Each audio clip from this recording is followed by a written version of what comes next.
second. That was like, that is an over right there. I don't know how. Reba's going to crush it. Reba's the queen, but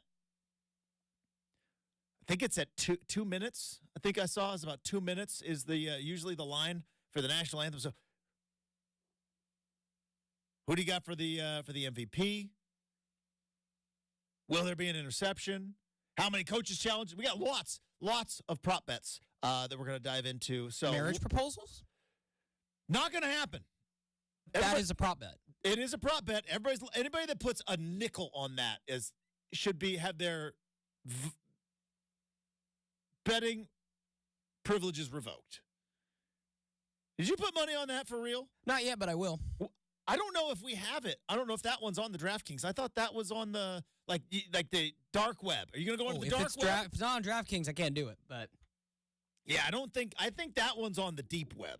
Okay, because I'm all in on that, Justin. I'm all in on marriage and everything that comes afterwards. So get me the super Kelsey Swift future family, Justin. I'm here for it. The conspiracy theorist lunatics out there have lost their mind, right? It's like, no, that's not going to happen. They've been dating for 8 months. Sometimes that's enough, Justin. There have been people who've gotten married with less. I understand. This is not one of those things. Anyways, I don't want to get down that rabbit hole. So we got a lot of Super Bowl talk coming up. I'm pumped for the halftime show because halftime shows are meant for me. It's going to be nothing but Usher bangers from high school days, college days, and then in my the height of my D-baggery. Yes, I had a D-bag phase. Maybe lasted a little bit too long, and let's say that Usher was the soundtrack of the height of my D-baggery in the world. So pumped for the halftime show. I'm pumped for the food. I'm pumped for the snacks. I'm pumped for the Super Bowl. So we got a lot of stuff about the Super Bowl to talk about. We got other stuff that we got on the agenda. At some point, we got to talk about the Blazers. That was, I guess, what does it all matter in the end? I think with the Blazers, the most frustrating part is we got a taste. We got a taste a week and a half ago when Dame came back and the Blazers played well and Moda Center was mostly full and it was an actual game that mattered. And then right back to reality. Lose to the Nuggets. Get a couple of days off. Are they going to make some trades? No trades. Well, I take that back. Who's the newest Blazer? Let's welcome with open arms the newest Blazer from the Boston Celtics. Had to Google him. Brenden, who is our newest Blazer? Delano Banton? Come on, Banton. Now, I'm hoping that's how you pronounce the name. I have not heard it yet, so if it's wrong, I apologize. I'm not sure exactly how impactful he's going to be, but he worked a second-round pick anyways. I guess so. Highly protected second-round pick, but they brought in somebody. But Malcolm Brogdon was not moved yesterday. We felt it here on the show, like the market was not there. So now that he's not moved, we shall speculate. What's the plan? Right? Talk about this all the time. I love the A-Team. The A-Team was my show as a kid, along with Knight Rider and the Dukes of Hazzard. I loved it. The A-Team, Hannibal, he was in charge. He had the plan. B.A., he was the muscle. Face, he was a charming guy. And then, of course, you had the wild card, which was Murdoch. But Hannibal came up with the plan. So I'm wondering, all right, I know that Shaden is likely done for the year. Delano Banton. Sorry. Let's go, Banton. Banton. Yeah, there you go. We got him. We'll figure it out. Hopefully we know his name by the end of the season. Hopefully he plays that well. I'm sure they're probably going to have to play him, Justin. He's a guard, and we talked about the guard problems that could be happening. We'll see how long that sprained ankle that is going to keep out Anthony. But don't worry. They got guards galore because they did not trade Malcolm Brogdon yesterday. Now, maybe it's because they worry about injuries on this team, but we talked about it with Mike Richmond yesterday. We'll talk about it a smidge today. What's the plan? I saw Chauncey Billups' comments yesterday before the game where he said there's a lot of people that wanted Malcolm Brogdon out there, but Brogdon wanted to be here. And he said a lot of people out there wanted Robert Williams. I said, yeah, but Robert Williams wants to be here. So we want guys that want to be, and that's great. I want guys that want to be here too. But at some point, you got to get busy scooting. It's what has to happen. And now you have got, once again, a team with, regardless of injury, right? A roster, Scoot Henderson, Anthony Simons, Malcolm Brogdon, Shaden Sharp. And a swing 2-3 guy, Matisse Thybulle. All sitting somewhat in the backcourt. You got 4.5 guards in the rotation. And let's be honest, Jeremy Grant's a tremendous talent. He's not a 4. He's a 3. We had this discussion debate 2 years ago. Jeremy Grant, he's better playing the Blazers, once again, guard heavy, undersized. What's the plan here? Is Malcolm Brogdon going to be the most expensive backup point guard ever? Is the plan maybe to move him in the summer? Maybe, potentially. And the big burning question that nobody wants to talk about, which is, how does Ant, Scoot, and Shaden all coexist in a non-3-guard lineup? Somebody explain that one to me, because I keep asking that question. So, Blazers are frustrated. And then they lost at home to the Pistons. I know they were hurt. I know that you had, Brogdon was out, Scoot was out, Shaden's clearly out. Even Duop Reith, who has been playing okay, he was out. Ant was playing well, and then rolled his ankle, so then he was out, and it was Jeremy Grant and a cast of characters, and Matisse Thybulle was there. And Jeremy was cooking, but you had a bunch of guys that were not clearly NBA ready. I was triggered last night. There was some bad basketball being played by some of my favorite teams. Oregon was in a... By the way, Brenden, I don't know if you have noticed this, because you watch Oregon State basketball with an eye of skepticism, and I understand that, and I appreciate that. I've been there with Oregon basketball myself. Yes, men's basketball. With an eye just had to make that distinction. Yeah, I'm sure somebody was probably confused. You watch it with an eye of skepticism, and I understand that. I've been there with Oregon basketball, as I said. But have you noticed that Pac-12 officials have been out to lunch? Pac-12 officials in basketball were never the greatest. College basketball officials, it's been rough. And I don't want to sit here and harp on officials. You got to have them, need them to play a game. But college basketball officials, no feel for rhythm of the game. And that was one of the big criticisms of the Larry Scott-led Pac-12 offices, was that the directors of officiating, both football and basketball, obviously your two biggest money-making sports, didn't do a very good job of hiring and firing. Remember that whole, the one guy got caught bragging about giving out technicals and how he baited Sean Miller? It's like, yeah, don't worry. That's Arizona. That's only your biggest moneymaker in the conference, other than maybe UCLA. And I'm looking at Pac-12 officiating, knowing that the office there's nobody to hold these dudes accountable. And Pac-12 officiating is so god-awful. So awful. I watch a lot of Oregon hoops. Both ways, all over. There is no accountability, no responsibility. They are on senior spring right now collecting paychecks. Because what are they going to get, a reprimand from the league office? Oh, you mean the league office that is going sundown in about 4 months? It is a rudderless ship. It was so bad. It was so bad. So, might dive into that. NFL awards were yesterday. So, Lamar Jackson is your MVP. I think that is appropriate. Joe Flacco, comeback player of the year. I said maybe DeMar Hamlin did come back from a heart attack on the field, but you look at what Joe Flacco was able to do coming off the couch. So we may dive into the NFL awards. And Coach Prime is back. We missed Coach Prime. He kind of went a little bit underground. Remember Coach Prime in September? Remember September, Coach Prime? Coach Prime is back. saying we got to fix NIL. What? Yeah. What we have now isn't NIL. What we have now is collectives. And I was like, yeah. Who didn't see this one coming? Anybody that had half a brain knew this was exactly what was going to happen to college football. And all of you casual doofuses out there that said, pay the players, and then didn't understand what was coming down the pike. So we'll dive into Deion Sanders' interesting comments about the differences between NIL and what it was supposed to be and collectives. And again, Deion and a lot of other people not too locked into reality with regard to my favorite sport, which is college football. Because to understand college football, you have to be a little bit crazy. To understand college football, you got to be a little bit nutty.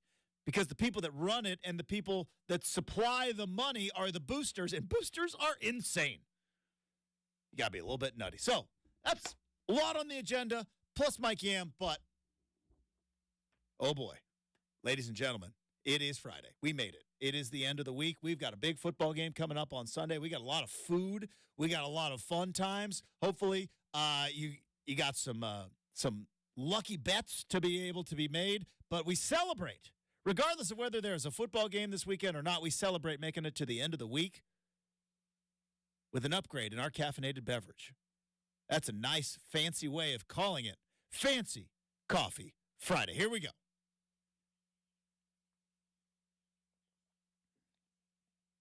That's right. It is Fancy Coffee Friday. Cheers to the hardest working audience in all of radio. You did it. You made it. It is Friday morning. The weekend is ahead, and whether you have been wheeling and dealing or whether you have been pushing a broom, whether you've been out driving Ubers and Lyfts, delivering my Amazon, got a new vacuum cleaner yesterday, tip of the cap to the UPS guy, whatever you are doing, you deserve to treat yourself after a week's worth of hard work. And whatever a treat is to you, you get yours. We're not going to order shame on this particular program. We never have, never will, just like 7-Up. Look it up, kids. Whatever a fancy coffee is to you, if your fancy coffee is a 8-minute-long process pour over by a dude with a nose-piercing barista, that's your fancy coffee. And if your fancy coffee might just be, you know what, a little extra hazelnut creamer that's in the back of your fridge right now. You do you. Drive through, coffee shop, whatever you want, whatever is your and you know what? Even if you want to go hot chocolate, we won't care. We don't care. And you know what? Even though I don't think it's very healthy for all of you, you want to crack open a Red Bull, you do you. Because we're not going to shame you today. Today is a day to treat yourself. Today is a day to get excited and pumped up about the weekend ahead. And for that, we are thankful for you hanging out with any part of this particular program, but the fact that you hang out with us at all, we're appreciative, we're thankful, and we cheers and salute all of you. Cheers to you, Brenden. Cheers to the hardest working audience in all of radio, not just in the Portland Metro, not just in the Pacific Northwest, not just the West Coast, probably coast to coast. How do I know? Vibes, because I can feel it in my gut. Cheers on a Fancy Coffee Friday. Ah, feels good. Oh, it feels good on a Fancy Coffee Friday. All right, we got some football to talk about. Prop bets galore. Final thoughts heading into the Super Bowl. Must-have snacks. Everything in and around the culture of the big game coming up next. 620 Rip City Radio.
I'm pumped up. I'm pumped up for the Super Bowl.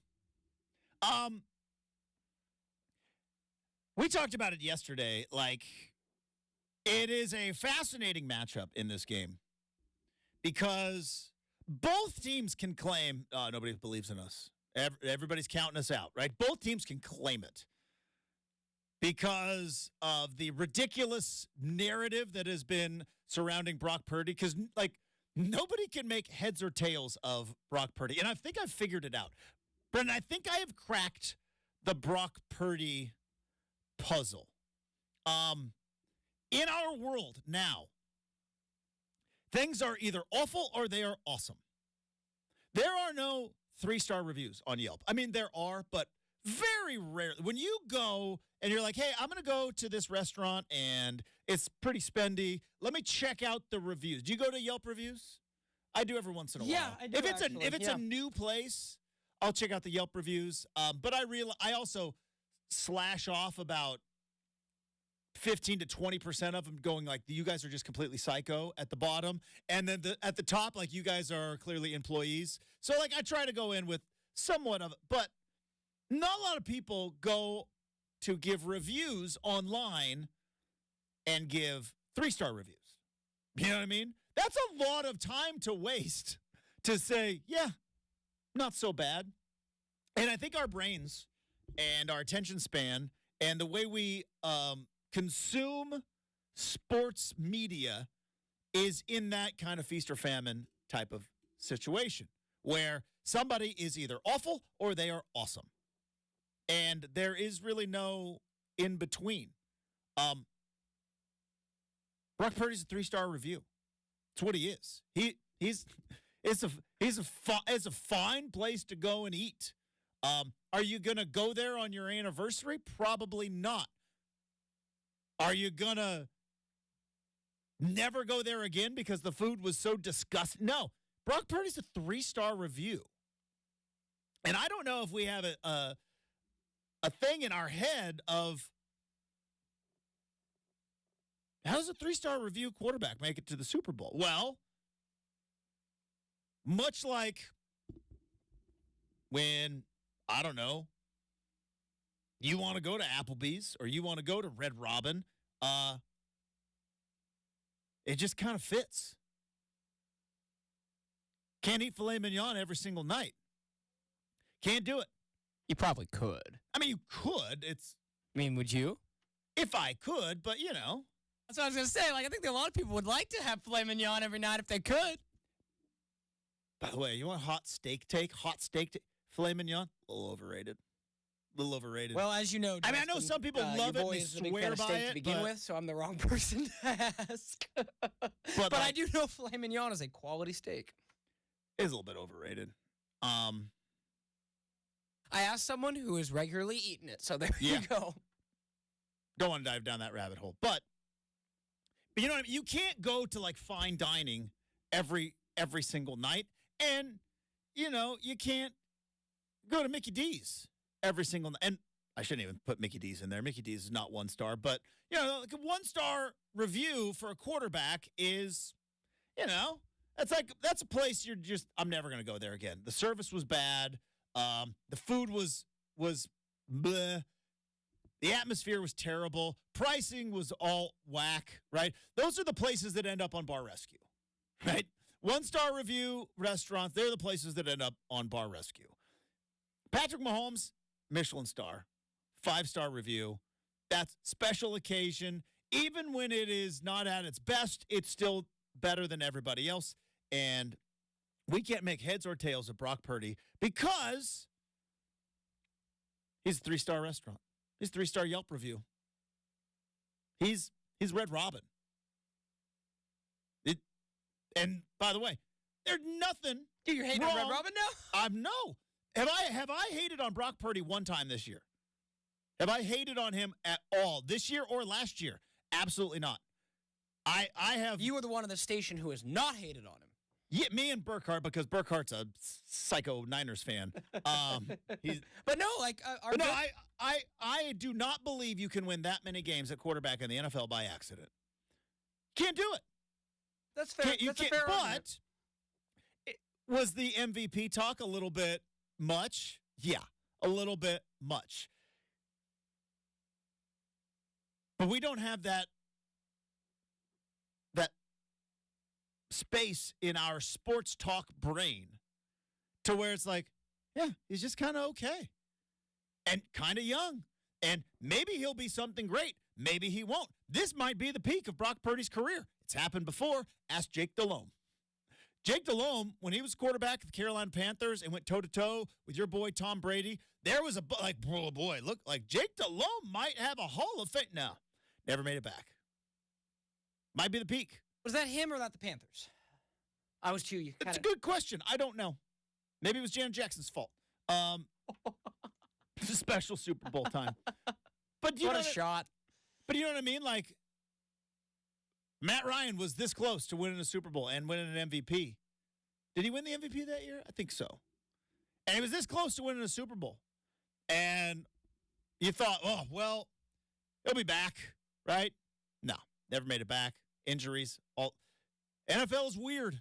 NFL careers are weird. Joe Flacco just got comeback player of the year. But we can't comprehend a quarterback that's just okay. But the thing is, the 49ers need a quarterback that's just okay. He fits their need perfectly. That's why they're in the Super Bowl. And then on the flip side, you got Patrick Mahomes.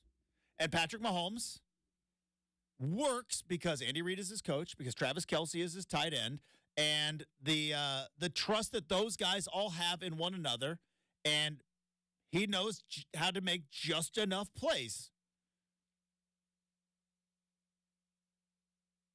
I mentioned it, I think it was last week. Football is an equation. He's Goodwill Hunting.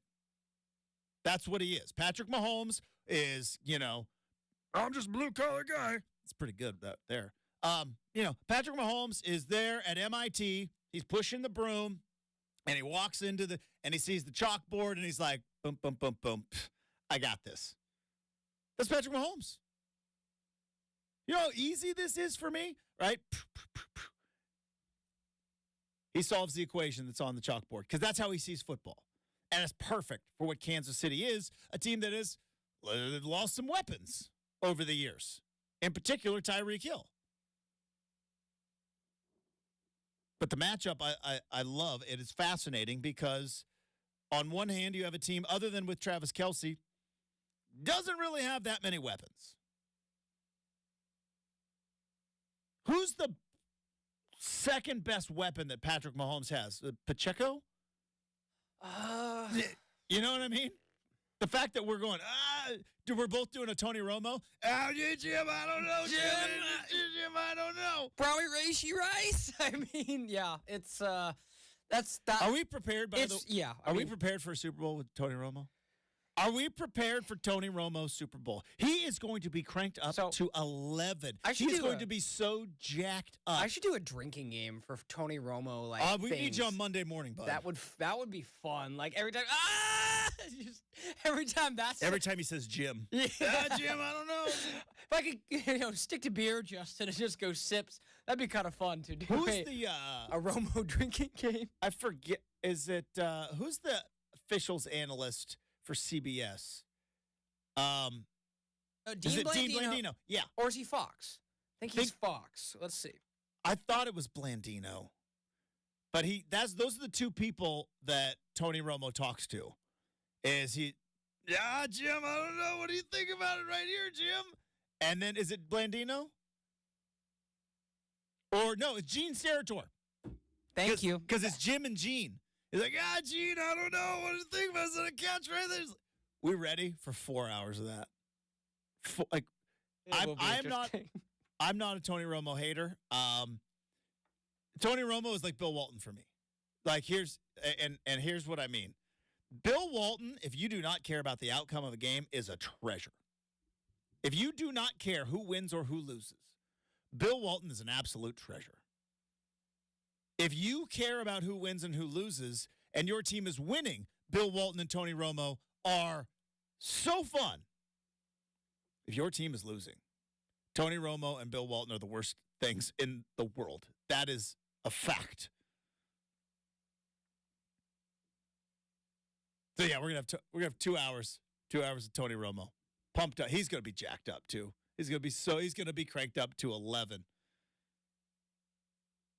So we got that part of it. We got the Tony Romo part of it.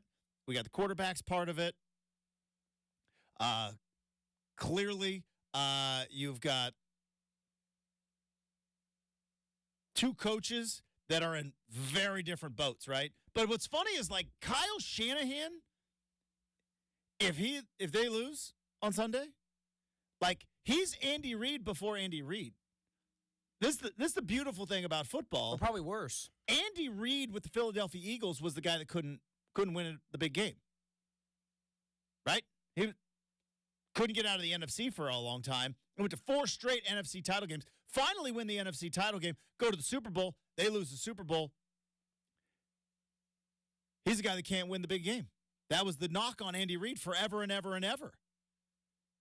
And then all of a sudden he gets Patrick Mahomes, and he's got 2 Super Bowl rings. He's in State Farm commercials. He's America's most lovable coach. It was not that long ago Andy Reid was a choke artist. Kyle Shanahan is maybe potentially in that boat, because if he still, I think, wears the responsibility of that Atlanta Falcons loss, because obviously Dan Quinn was not calling plays in that game. Now Dan Quinn was the head coach, but it's funny that Kyle Shanahan still he takes the crap for it, which is kind of unfair.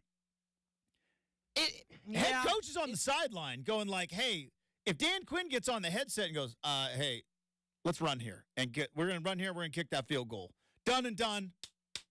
And then you go back to the 2020 Super Bowl, 2019.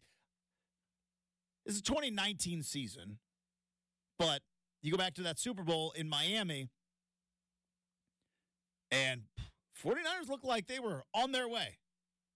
Jimmy Garoppolo, boy, talk about a sliding doors moment. What happens if the Niners end up winning that Super Bowl?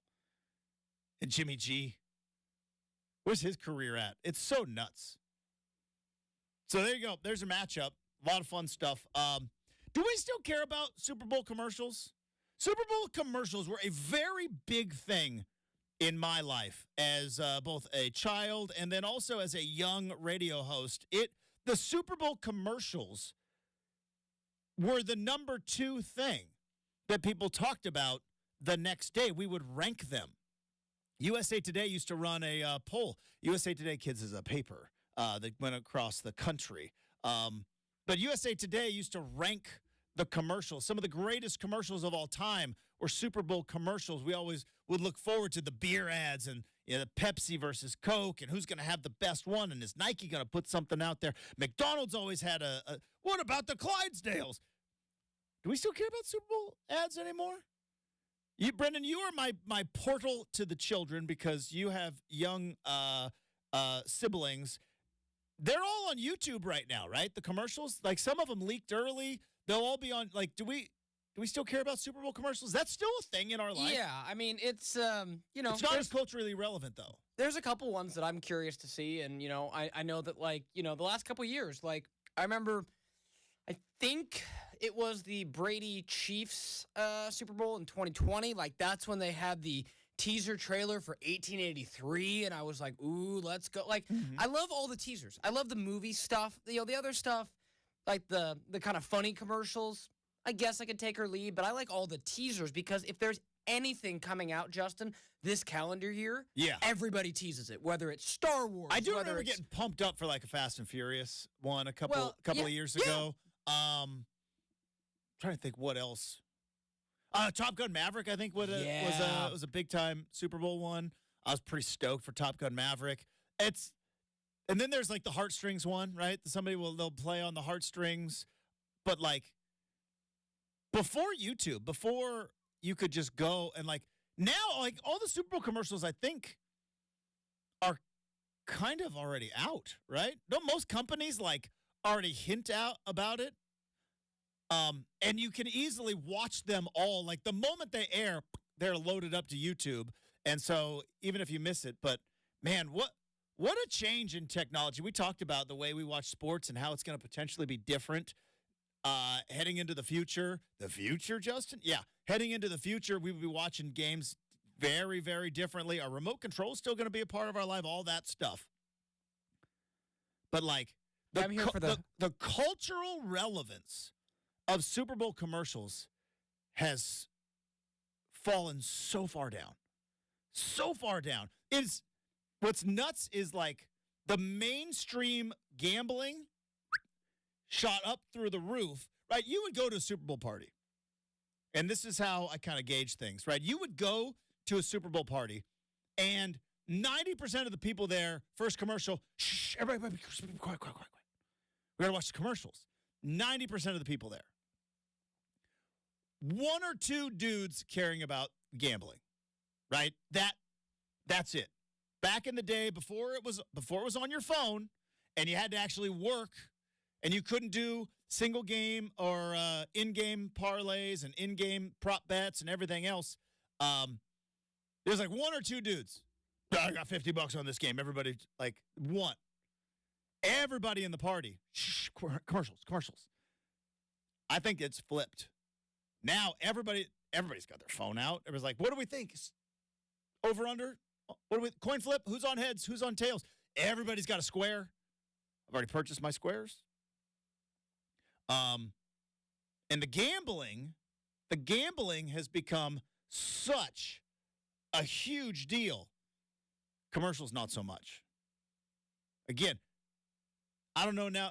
I know people are supposedly going back to the office, but, like, if the game was a dud, which happened for a long, long time, if the game was just an absolute big, dull dud, you would go to work the next day over coffee, and you would talk about the commercials. That was it. More than a halftime show, more than gambling, you would talk about the commercials. I don't think that's there anymore. All right, we're going to shift gears. We're going to talk a little NBA. Is Patrick Beverly on Dame's team now? Got to talk about that. How is that going to work out? It's going to be fascinating. The Bucks getting a little bit desperate, or is this the move that they needed to make to be able to make a run in the East? So we'll do a little wrap up of the trade deadline that happened yesterday and some other news and notes around the NBA. Before we get to that, I mentioned it earlier about Brock Purdy being a 3-star quarterback. Well, DeBella, the official home improvement partner of the Portland Timbers, it's a 5-star organization. And that's not just me saying it. It's their customers, because they've got 15,000 5-star reviews on Google for their home improvement work. And if your roof is leaking, your roof is a little bit old, you've been staring up there going like, boy, we really got to take care of that thing. Now is the perfect time because you can get a free quote from the good folks at DeBella, who can help you with roofing, windows, siding, even bath renovations. And now is that perfect time to call, because I've been telling you about this financing opportunity. 0 down and no payments until 2025. You don't have to put your home improvement hopes on your Super Bowl bet. No. You have to worry about it until 2025. It's on approved credit, but 0 down and no payments until 2025 for roofing, siding, windows, bath renovations. It's February. The winter weather isn't going anywhere. It's in the 30s. It's rainy. It's windy. And your energy bill is probably shooting sky high.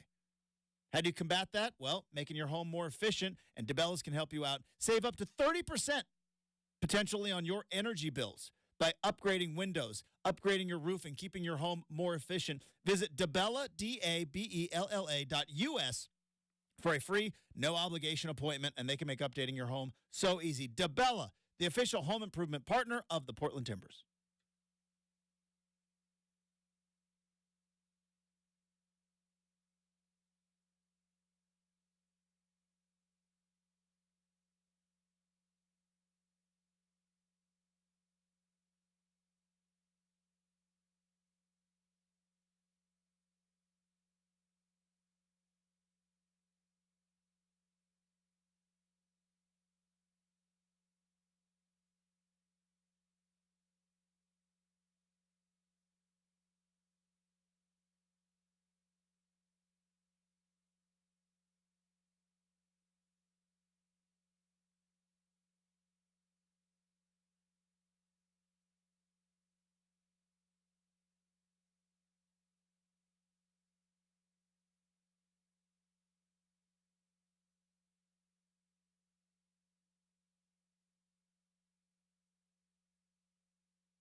All right, wrapping up hour number 1 here on a Feel Good Fancy Coffee Football Friday, but we're not going to talk football right now. We're going to talk some hoops. The trade deadline was yesterday. The Blazers did, what is it called? Bubkiss. That's what it's called. They did Bubkiss yesterday. Now, maybe the market wasn't there. I'm gonna give them the benefit of the doubt. Didn't help that they went out and lost to the Detroit Pistons after they did nothing at the trade deadline. And before the game, like, we like this team. We like this team to gel. We're playing really well. Lose to the Pistons. I get it. I know who's hurt. I know who's available. I watch the games. But what about our boy Delano? That's not Bubkiss. I don't understand that move. Can you help me out there? I don't understand that move. I understand why maybe in the past you would maybe make that move. That guy's going to sit at the end of the bench, right? To me, it looks like you take a swing on somebody who is really young, cost-controlled. That second-round pick is never going to convey to Boston. But why wouldn't you, and maybe you like this guy, but, like, why wouldn't you use your scouting and go and find your own diamond in the rough and draft them in the second round and then put them on the Rip City remix and go, like, I don't understand why you would go and get a guy from Boston that nobody's ever heard. Now, hopefully, maybe this guy pops. I don't know.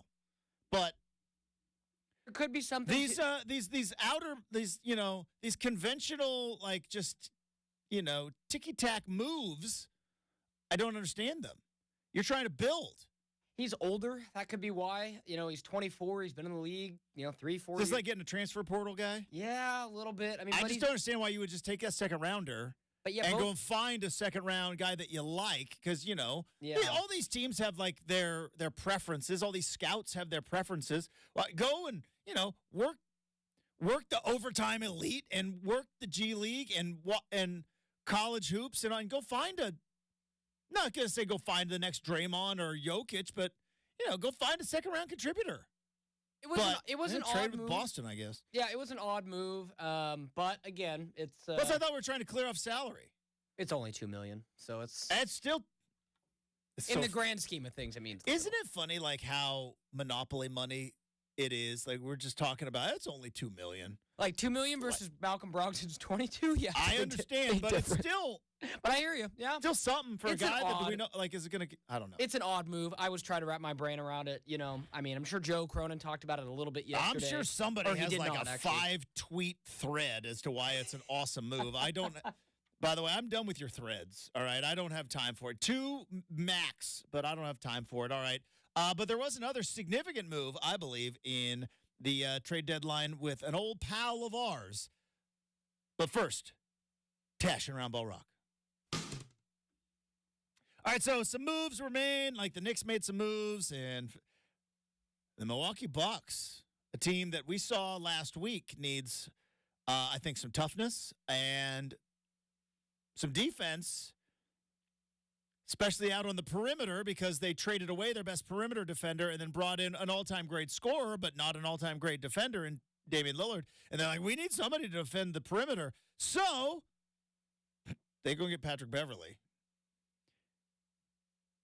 Now, it was about 4 years ago when Patrick Beverley and Damian Lillard almost fought in the bubble as Pat Bev was sitting there mocking the Dame time on the Clippers bench in the bubble where there were no fans so you could hear everything. So that was almost 4 years ago. Or is that water under the bridge? I don't know, because I believe it was, 2 years ago? Dame was sitting at the free throw line, and he said, I'm going to bust and threatened to fight Patrick Beverley, right? I did see a social media post from Pat Bevs going, like, I got to get my relationship with Dame right. We got to move past it. Yeah, no bleep would be my response. The greats can compartmentalize, and I think Dame is one of the greats. I'm fascinated to see how this works. I'm sure it's gonna be something, because I'll tell you what, with Pat Beverley, it's never nothing. Sometimes it works beautifully. Sometimes it is a beautiful disaster. I'm not saying, but I'm just saying it's going to be something. Firework, like, is it 4th of July fireworks, or is it like that video, the one guy that, like, set all the fireworks off at once? Yeah, what is going to happen? I don't know, but it's fascinating. Yeah, it's definitely one of those things where I look at Pat Bev and their relationship like, not saying has this impact, but very much like Justin did. Scottie Pippen and Michael Jordan, were they thrilled about Dennis Rodman? Yeah, but I don't know if there was ever a 100% personal beef. Maybe because when he was with the Pistons, he kind of hit. Remember, that's when he tried to hurt. That's why Jordan's an all-time great, right? He can compartmentalize. Right. Like, I don't care who you are. You can help me win. Can you help me win? Which Pat Bev covers And I'm not up. saying Dame's going to sit there and pout. Like, I'm more curious as to whether or not the Milwaukee Bucks are going to be able to figure out how to use Pat Beverly and not completely disrupt everything within the organization like he did with the Lakers. Now, he didn't do that with the Sixers. It was kind of working with the Sixers. Where was he at when he pushed? Was he with the Clippers when he pushed Chris Paul in the back? Remember that a couple years ago? They were losing in the playoffs. Is that the Clippers or was that Timberwolves? No, it's Timberwolves. Timberwolves. When he threw his jersey.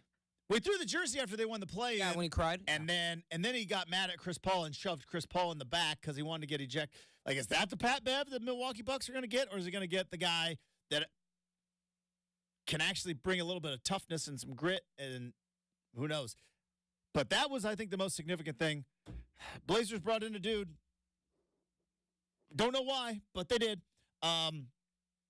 We may dive into this, but we got more football talk. We got Make or Miss. It is a Hot Take Friday. Hour number 2 coming up next, 620 Rip City Radio.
And here's what you need to know. From the Goldberg Jones Sports Desk, your 620 Rip City Radio headlines. Goldberg Jones. Call 1-800-DIVORCE. It is 7 a.m. on a Friday morning. Justin Myers with you. Portland Trailblazers fall to the Detroit Pistons 128-122 at Moda Center yesterday in overtime. Jeremy Grant poured in a career-high 49 points, but injuries both before the game and during.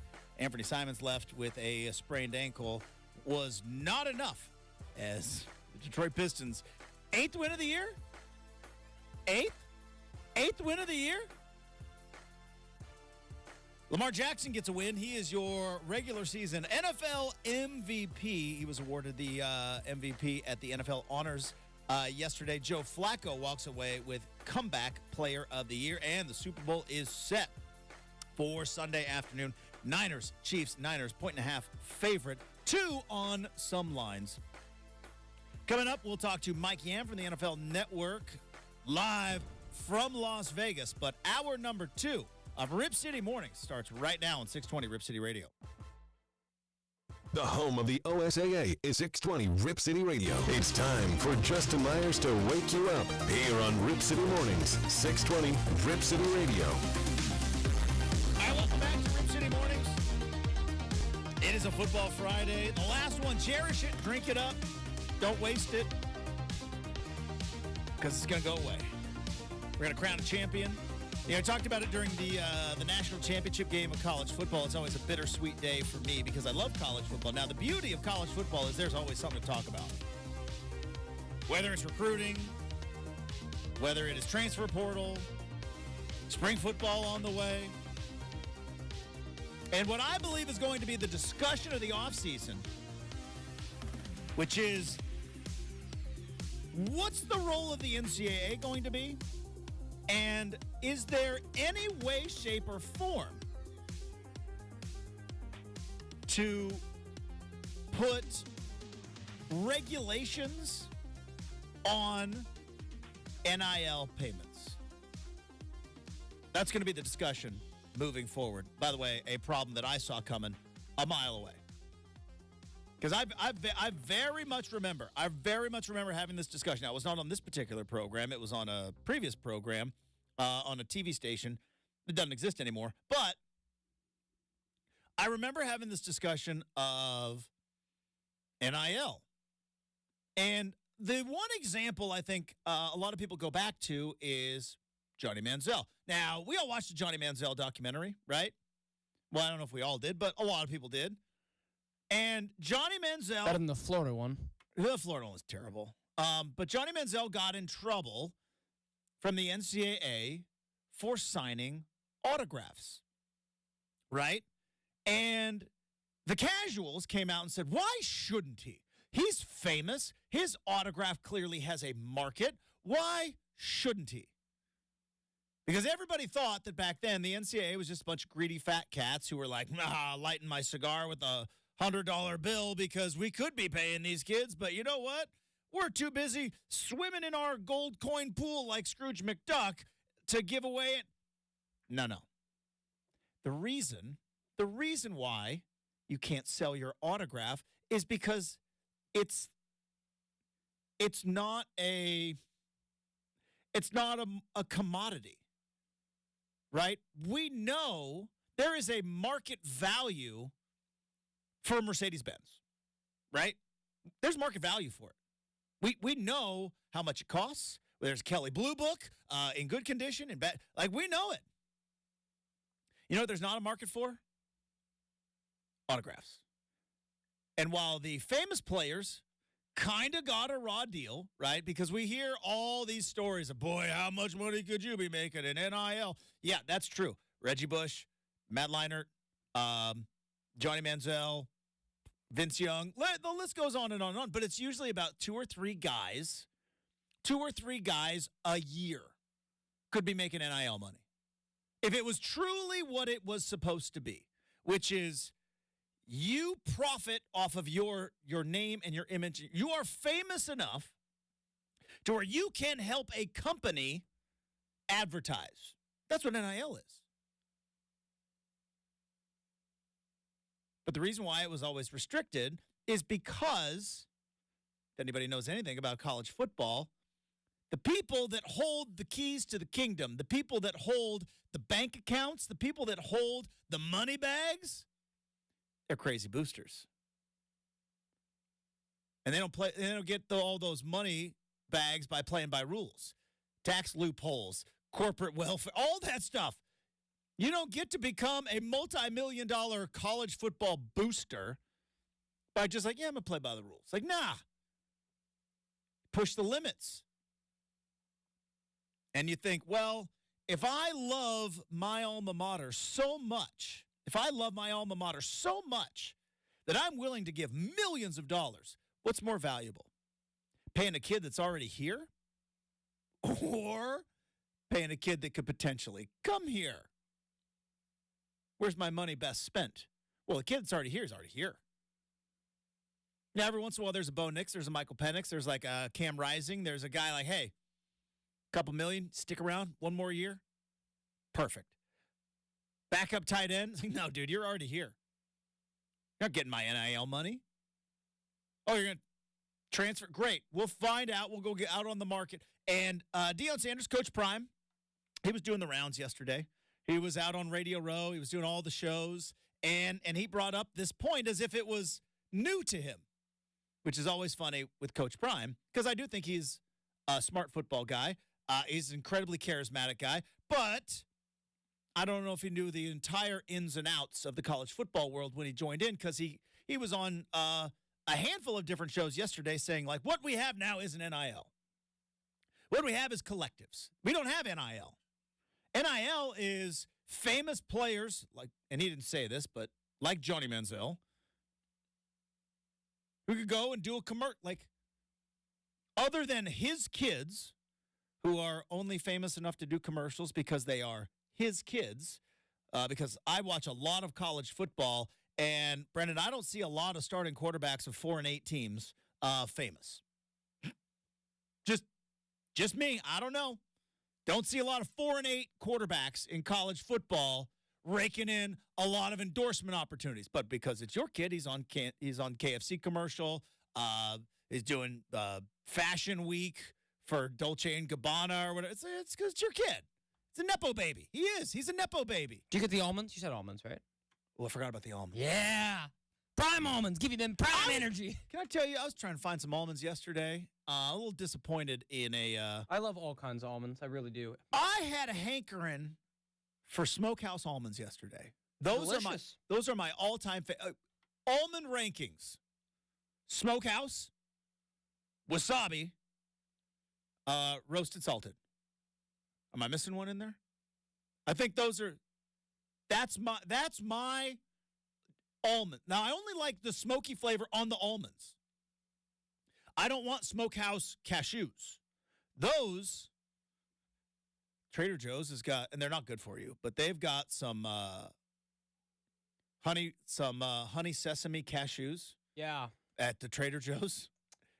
Anyways. Yeah, the ones I said the habanero barbecue. Oh, habanero barbecue is in there too. Those are some of my favorite. That's a wild card. That's a wild card, Jim. Wasabi and soy. I have some right on my bedside snack table. Wasabi. So. I put wasabi second. Yeah, I got Smokehouse as my goat. I'll say this: a couple that I haven't seen that I would like to try: sriracha and spicy dill pickle.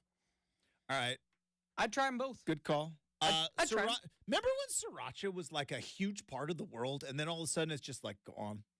I think we burnt ourselves out on it a little bit. Yeah, it's like it was like Frank's Red Hot, Justin. I put sriracha on. We started putting it on ice cream and all that stuff. Yeah, it was like on everything. Remember when I was working for the Mariners? Like we had sriracha night. I cut a promo for sriracha night, and it was like it took off. And all of a sudden it was like, is this hot sauce? It took off, man. But yeah. But Deion's kids are only in commercials because they're Deion's kids. They're 4-8 as a quarterback. You're not famous. You have a Rolex and a Ferrari or Lambo and all the other stuff you flaunted because you're dad. And hey, good for you. Not hating on it. I'm pro-capitalism. You know? But I'm going to keep myself out of that one. I am. You're not pro-capitalism? I don't know if I'm pro open market. I'm for the open market, right? You put it out there. If it's good, people consume it. champions move on, pretenders fall away. I'm all about it. Winners and losers, as Justin would say. I have been the winner and loser of the open market of consumption of media. So sometimes you hit, sometimes you don't. But I'm not saying take away Shedeur Sanders' Rolex. What I'm saying is let's be honest with what it is. It's not because you're such a great quarterback. You're 4-8. But Deion's going around talking about, we don't have NIL. We got collectives. And I could have told you that from the beginning. I've been screaming for years. 3 radio stations ago. I was saying, yeah, you just say pay the players, pay the players, pay the players. It's the football version of like support the troops. Well, I support the troops. Well, okay, how? How? To that end, but you put it on Twitter and you say I support the troops. It's like, great. How? It's like, oh, pay the players. How? I very specifically remember about 3 years ago, folks. It was right when Justin and I first started this show. And just to show my naivety, even at 24 at the time, was, I was sitting here saying, yeah, I think guys deserve to be paid. I didn't understand how, but I very much remember Justin's like, don't do this. And I'm like, whatever, let him get paid. If Justin had told me right then and there, hey, Brenden, so this is actually going to cause the demise of your school in the Pac-12, I've been like, oh, bleep. So, and it's not, it's not 100% the reason, but it's not 100% not the reason. Or why a coach, packed up his bags. And, you know what I mean? So, like, all those things, like, you never quite know, but Justin, your years of wisdom paid off. So it's like, if I were to go back in a time machine, I'd probably slap younger Brenden and say, you don't want players to get paid. Here's why and I think a lot, and I'm not saying you're a casual, you're not, you're locked in, you're dialed in, but a lot of the casuals, because I think they have a mindset of thinking about things positively. And I'm all for optimism. I want to be Captain Optimism. But every once in a while, you got to think like a bad guy, right? Yeah, like those are the best movies. It's like, you got to think like a bad guy. You're thinking like a good guy. You got to think like a bad guy. And if you think like a bad guy and you go, okay, I've got a bunch of cash and all I do not care about these kids. They don't. The boosters don't care about the kids. The boosters care about alma mater wins. How do I best do that? Well, let's get them in early. 5-star recruits, let's start paying them.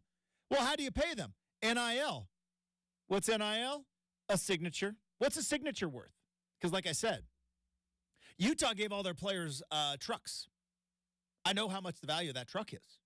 We know how much that lease is. We can put a number on it. We know exactly how that is a marketable or it is an asset that has value. A value that has a market. We know how much a Dodge Ram truck is. How much does an autographed picture cost? How much does an autographed jersey cost? Right? How much does an appearance at a birthday party? That's still NIL.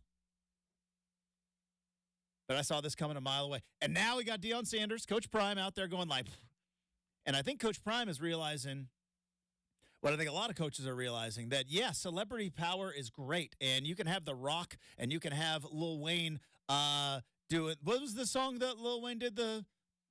What's Lil Wayne's famous song? That's a list. I can hear it in my head, but I don't want to sing it right now. Millie? Oh, a Millie. Yeah. A Millie. I was going to say, I was like, there's like 6 or 7 that are pretty That's equal. what he was singing in Colorado, was the Millie song. And notice how he or no celebrities were there like 4 months or 4 weeks later when they played the Beavers. But see, I guess that Deion Sanders is realizing that, yes, celebrities are great, and The Rock is great, and Lil Wayne is great, and having Cedric the Entertainer on the sideline, that's fun and all. But you know what's really fun? Billionaire benefactor that can write any check whatsoever. And then they can take your players and say, hey, that's nice. You played really well. You want to transfer to our school and make some money? And now, interesting. Deion's changing his tune. That's going to be the story of the offseason. We got one last football game, story of the offseason. Not in the NFL, clearly, but in college football. Who will be the regulators? Regulators! Mount up. Who will be the regulators? What will be the regulations? And what's going to be changed? Because when you get a prominent voice, and I don't know if Deion's ever going to completely make it as a consistent head coach. He might not. I don't know. But he's a prominent voice. People listen. He gets on a lot of platforms and is in front of a lot of eyeballs, in front of a lot of ears.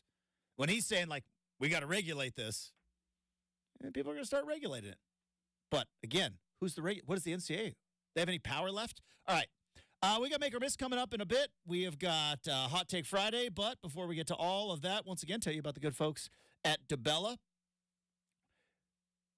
You might have a Super Bowl party coming up this weekend. And you know what's the best part, other than, like, you know, the food, the game, the company? Boy, a nice, comfortable, cozy house to sit there and watch the Super Bowl in at a perfect temperature. You know what? If you have an efficient home with upgrades with your roofing, your windows, and your siding, boy, you are going to shine in your Super Bowl party this year. Plus, you'll be able to look back at those energy bills and go, but down about 30%. That's why you got to give DeBella a call. Because whether it is your roofing, whether it is your windows, whether it's your siding, or if you're going to have guests over and you are tired of having to send them to the other bathroom because you're not too happy about the one bathroom, they can upgrade your bathroom as well with bathroom renovations, and all for $0 down and no payments until 2025. Of course, that's on approved credit, but it is $0 down and no payments until 2025. So don't worry about paying for your home upgrades off of your Super Bowl bet. No, put some money away and get ready to pay in 2025. DeBella.us is where you need to visit for a free, no-obligation appointment. They can make updating your home so easy. How good is DeBella?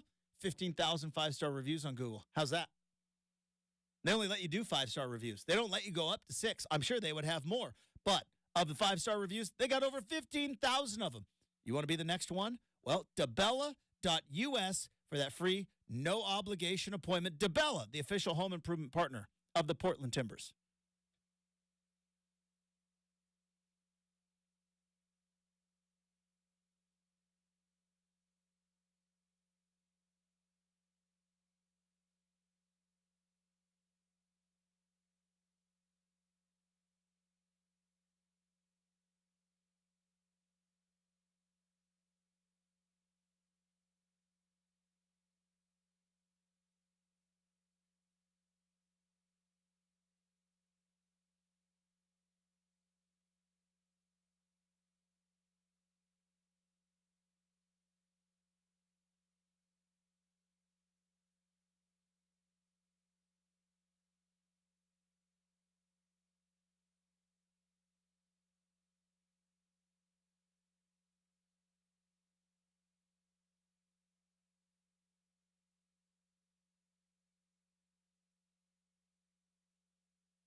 Will Usher be able to top Rihanna from last year? I mean, Rihanna brought the Well- heat. Brought the heat last year. Let's see. Did they top Eminem and Dre? Because No. I still think that was the best we've Gold seen standard. recently. So will Usher top that? I don't know, Jim. You gotta stop doing this Tony Romo. Yeah, see. Hey, but it's our last chance to do it. We won't do it past Monday. Exactly right. But yeah, no, I think, I like Obviously, Usher. it's I like Usher. It's personal preference, right? Like 2011, Justin, was there anybody bigger than Usher? 2010, maybe even. Like late 2000s, early 2010s, Usher was enormous. Well, you could go back even further. When did, like 07? Like 06, 07? Because, again, that's right in my my prime D-bag wheelhouse. That 2010 was Raymond v. Raymond. That was a great album. when was Confessions? When did Confessions let's come see out? here. I think that's like 03, right? Let's see. Confession. 04. 04. That's a great too. Absolutely great album. Confessions is peak Usher. Other than like, You Make Me Wanna, which first album, I don't know. I think it might have just been called Usher. That one's great, but when Confessions came out, and that was right in. I was 25 years old. Yeah. I was a second-year radio host. I was single, and I was doing afternoons, and I partied my face off. Yeah. And it was not a healthy time in my life, but it was a time. You said Confessions was 04. He had Here I Stand in 08. Raymond v. Raymond 2010. Which one had Yeah? I think that was Raymond v. Raymond. And then Looking for Myself. And then he actually dropped a new album today for the Super Bowl. No, don't play any new stuff, Usher. Don't do yeah. it. Nobody wants to hear the new stuff. Yeah, I saw it yesterday. I listened to like the top single. It sounded really good. I was like, oh yeah, we need more Usher, man. But he's kind of gone a little quiet recently, and I think he's kind of done more producing and Well, he's stuff got like that sweet spot of like he appeals to 38 to 45-year-olds who harken back to a time when we used to party our face off till about 2 a.m. And now we have the disposable income to go to Vegas and actually pay to see him in a residency, as opposed to, the kids who are not going to do that. Like, that's got to be a tough spot as an artist to be like, I could just be nostalgia for the next 6 years and make a lot of money just doing the old stuff. And if I do that, but then you're not relevant anymore. he gonna do the I know he won't be there, obviously. I hope he does the By the way, January of 2004, 20 years ago, Yeah was released. Oh, that's a good song. It was further than I thought. 20 years ago. Whew. Those were some days. Those were some days for your boy. He's also got that song with Pitbull that I hope he sings too. So there's Is that DJ Got Us Falling in Love Again? Yeah, that's a great song. So yeah, I don't know. I'm excited for Usher. I really am. Dr. Dre was the gold standard. Like the Dr. Dre, because like that was Dr. Dre, Snoop Dogg, Eminem, 50 Cent, a little Kendrick Lamar for the kids, right? Sprinkle that one in for the kids. But that one, that's gonna be tough to be topped. I mean, just let's look back. This is fun. We could just do this real quick before we open up. Why not? Let's look back at just the last 10 years, and it's actually been a pretty darn good lineup. 2013, you had Beyonce. 2014, Beyonce. Okay, so Beyonce, that was the they pulled the plug. yes. Well, they didn't pull the plug, Yeah, but Beyonce's lights Yep, went out. Yep. Beyonce was great. That's peak Beyonce. Oh, I love They that. also had Destiny's Child reunion, which I was all about because, again, I have said, and people get real mad, and I don't know if I'd ever even say this around Pounce. He might come after me. Destiny's Child Beyonce is the best Beyonce. There you It go. just is. yeah. I'm sorry. Destiny's Child Beyonce is the best Beyonce. 2014, Bruno Mars. That was probably Bruno, he he crushed was it. like Bruno at his peak. People don't even What's he been up to? been quiet lately. He's kind of He enjoying was one of those guys counting his money, too. just enjoying like- his millions. Like, I'll come back and give you guys another album when you get bored, kind of a thing. But that's... And the gotta- Red Hot Chili Peppers. So that's a pretty good duo right there. That's got to be tough, though. Like, if you're just pumping out hits. And I know he won, like, a bunch of awards on, like, he did, like, a concept album, like a 70s type album. But, like, It's tough to go away and then come back. Anyway, all right. So Bruno Mars, great. It was a great halftime show. I forgot Bruno Mars just has 15 Grammys. I'll leave it at that. That's more than Taylor Swift right now. Just we'll leave it at that. We'll leave it at that. Don't even get me started on the Grammys. Because you know me, I only listen. I listen to country now exclusively. Yes. We get a little more Joe Diffie in the we intro. Can keep working on it. It'd be great. By the way, R.I.P. to Toby Keith. Yes, maybe we get a little Toby Keith in there as well. And I watched the Grammys last week, and it was like the country, and I'm like, all right, what are we doing? Like the biggest. I know he's said something very bad, but like. We know the who biggest star in the whole country world's not even invited, not even nominated. Yeah, we know who it is. I'm still listening to him. What are we doing? 2015, Katy Perry, Lenny Kravitz, and Missy Elliott. So that was the run there for a while. It was like you bring a new pop star, and then they bring back peeps for like a smidge. And that was good. I love Katy Perry. I thought it was a good show.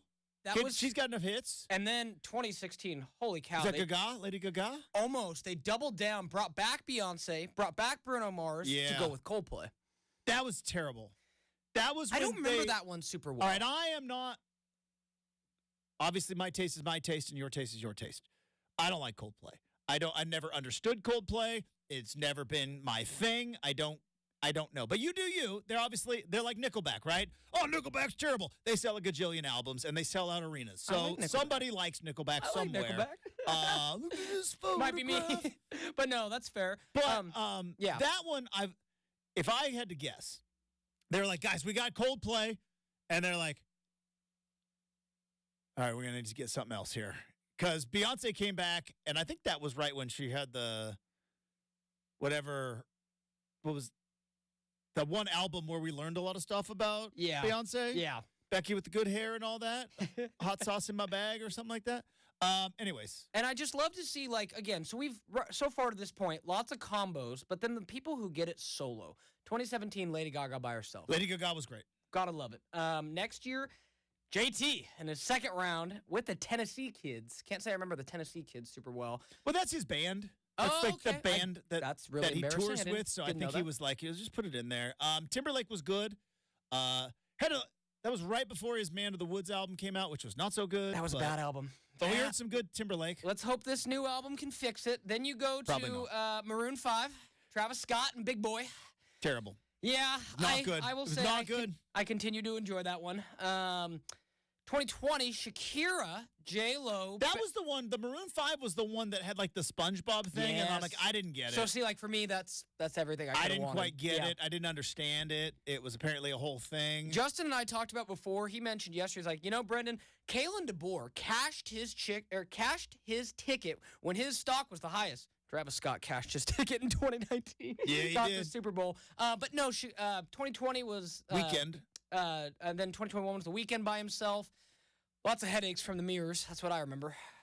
Yeah, that one was, we were just happy to be having a Super Bowl. We were. At that I love the Weeknd's time. music, so I'll never be upset. But it was an interesting show. We were all just pumped up that there was actually a Super Bowl with people in the crowd, and there was Yep, then the three we've just discussed. So with Justin, they've been on a pretty good run. No pressure, Usher. As a whole, do you give Eminem in that 10-year stretch? Yeah. The gold standard.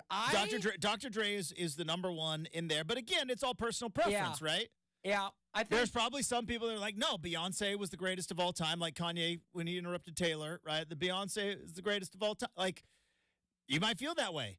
I very much remember sitting in a Super Bowl party of not Bruno Mars fans watching the Bruno Mars Seattle Seahawks halftime Super Bowl and them going like, that's better than I thought it was going to be. So, but for me, it's the Dr. Dre. Like, for what it's worth, Justin, you're right. Since dropping, just before we get into Make or Miss, since dropping Unorthodox Jukebox, which was an amazing album, and then 24K Magic in 2016, Bruno Mars has not dropped a studio album in 8 years.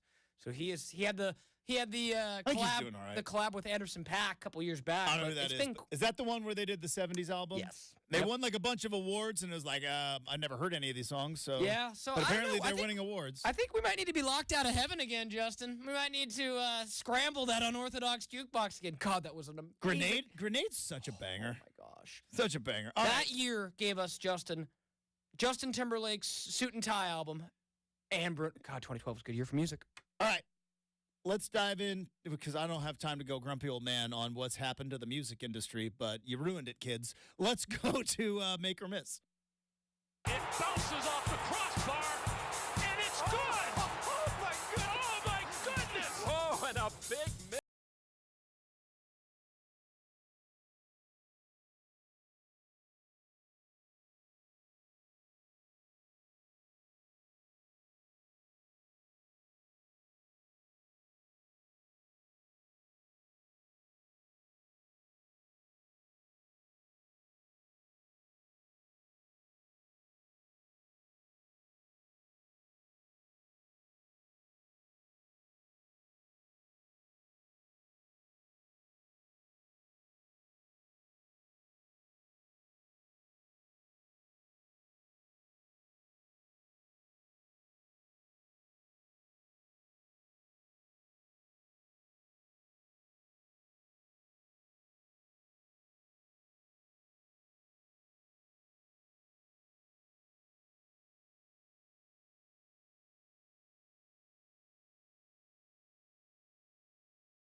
Offend you? I mean, you know what I mean? Like, it's kind of like, come on, guys, it's a fire alarm at the end of the day. Also, like, if you've ever lived in an apartment, you know that when the fire alarm goes off, it's gonna be an hour, right? It's the worst. Like, that's the thing, is none of these guys live in apartments.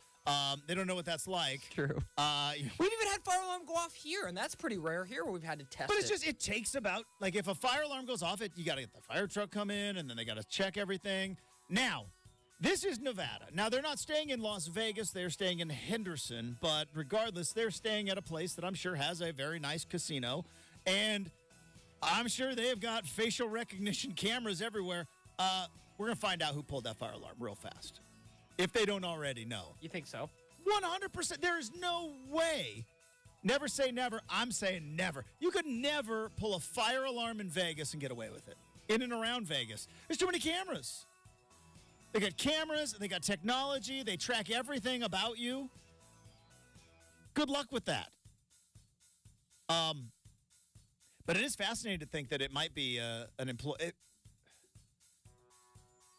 So if you're an employee of said hotel, I don't know what hotel they're at, but they're over there in Lake Las Vegas. You're an employee of said hotel. You love the Kansas City Chiefs that much that you're willing to get fired, because you know you're getting fired. You pull a fire alarm, you're getting fired. That's the least of it. You might get like a misdemeanor or something. You love the Kansas City Chiefs that much? Or maybe somebody stumbled in, hit the fire alarm, or maybe somebody, like, the kitchen flared up or something. Do you and I can say confidently I didn't. Did you ever pull the fire alarm, or Never. were you ever in the circle of people who maybe did? And again, statute of limitations is passed, we're all fine now, but I do remember very specifically, like in elementary school, there was something where, like, and this is crazy, like someone lit like a paper towel roll on fire, and that caused a fire alarm when we were in elementary school. We're like, wait, there was a fire in the bathroom? But no one in my hub or circle, and I told Justin this months ago, everyone was scared at Sherwood to pull fire alarms. We've now determined this is a wives' tale. Yeah, it doesn't exist. Because if you pulled it, you thought you'd get the ink on your hand, the same ink that's on money that does not come off. Yes, everybody was afraid that you So, pull the no fire one did it. alarm, your hand gets the ink, and it's like, yeah, that doesn't Total exist. wives' tale. I have never pulled the fire alarm. I have known people who have pulled the fire alarm. Oh, there you go. Will not say their names. Also, this is, again, I think this is life was different in the 90s, and life was different in a small town. I sound like I'm doing a country song right now. In the 90s, in a small town. Yep. Riding on red dirt. No, we don't have red dirt. We gravel Had a couple roads, though. 2-strings, you're on it. Had a lot of gravel roads. But anyways, this might be a small... The gymnasium at my high school, everybody had a key to. Everybody. It was just kind of one of... The gym and the weight room, like, there was one key. It was the B3 key that opened up the gym and the weight room at Douglas High School. And somehow, some way, a duplicate got made, and that duplicate was duplicated over and over and over again. It was like everybody had a key. So, like, if you wanted to come and shoot hoops, you could. Because, again, there was no alarms. There was no cameras. This was 1995.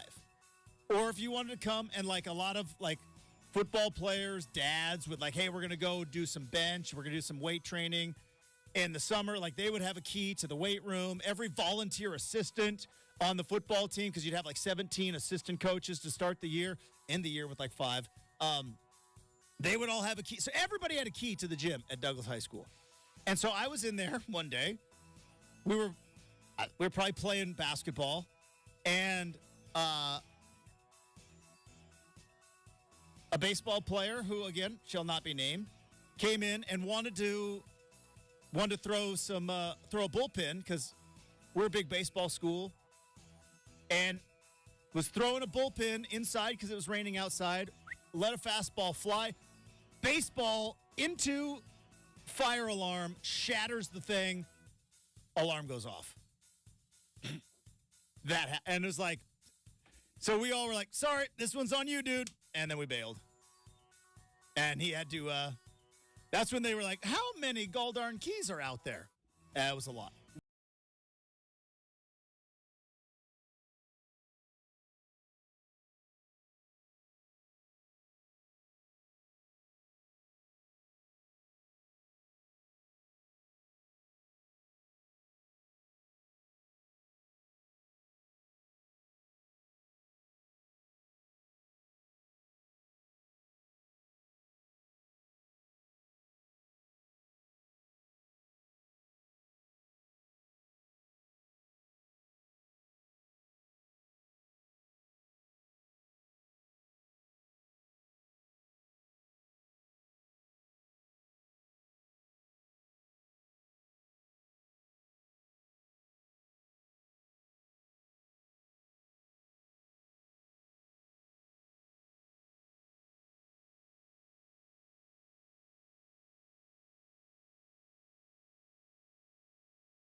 All right. It is time to wrap up hour number 2. Not only is it a football Friday, the last football Friday till August. And that's fine. That's okay. Can't have Christmas every single month. We ain't riding for the XFL, AAFL, Justin. You can't have birthday cake for dinner. You can't have, you don't get a birthday month. You get a birthday, and then it goes away, and then it comes back, and that's why it is special. So it is the last football Friday. We're going to enjoy it, and we're going to embrace it, and all things that come with the Super Bowl. But there's always room for hot takes, and we wrap up hour number 2 each and every Friday with hot takes, Super Bowl style hot take Friday. Here we go. Let's fire it up.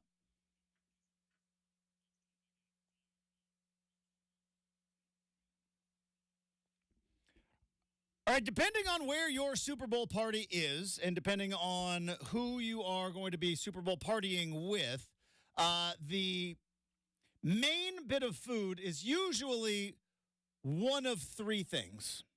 It's wings, it's pizza, and it's nachos. Now, there may be other things involved, but for the most part, it's wings, it's pizza, and it's nachos. Hot take with regard to wings.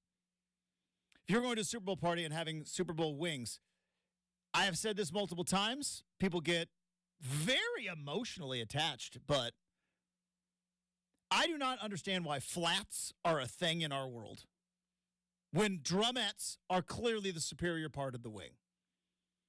Hot take. If you could give me just the drumettes, I shall take them all. And I don't believe the people who say, full flats are the best. They're the hardest to eat.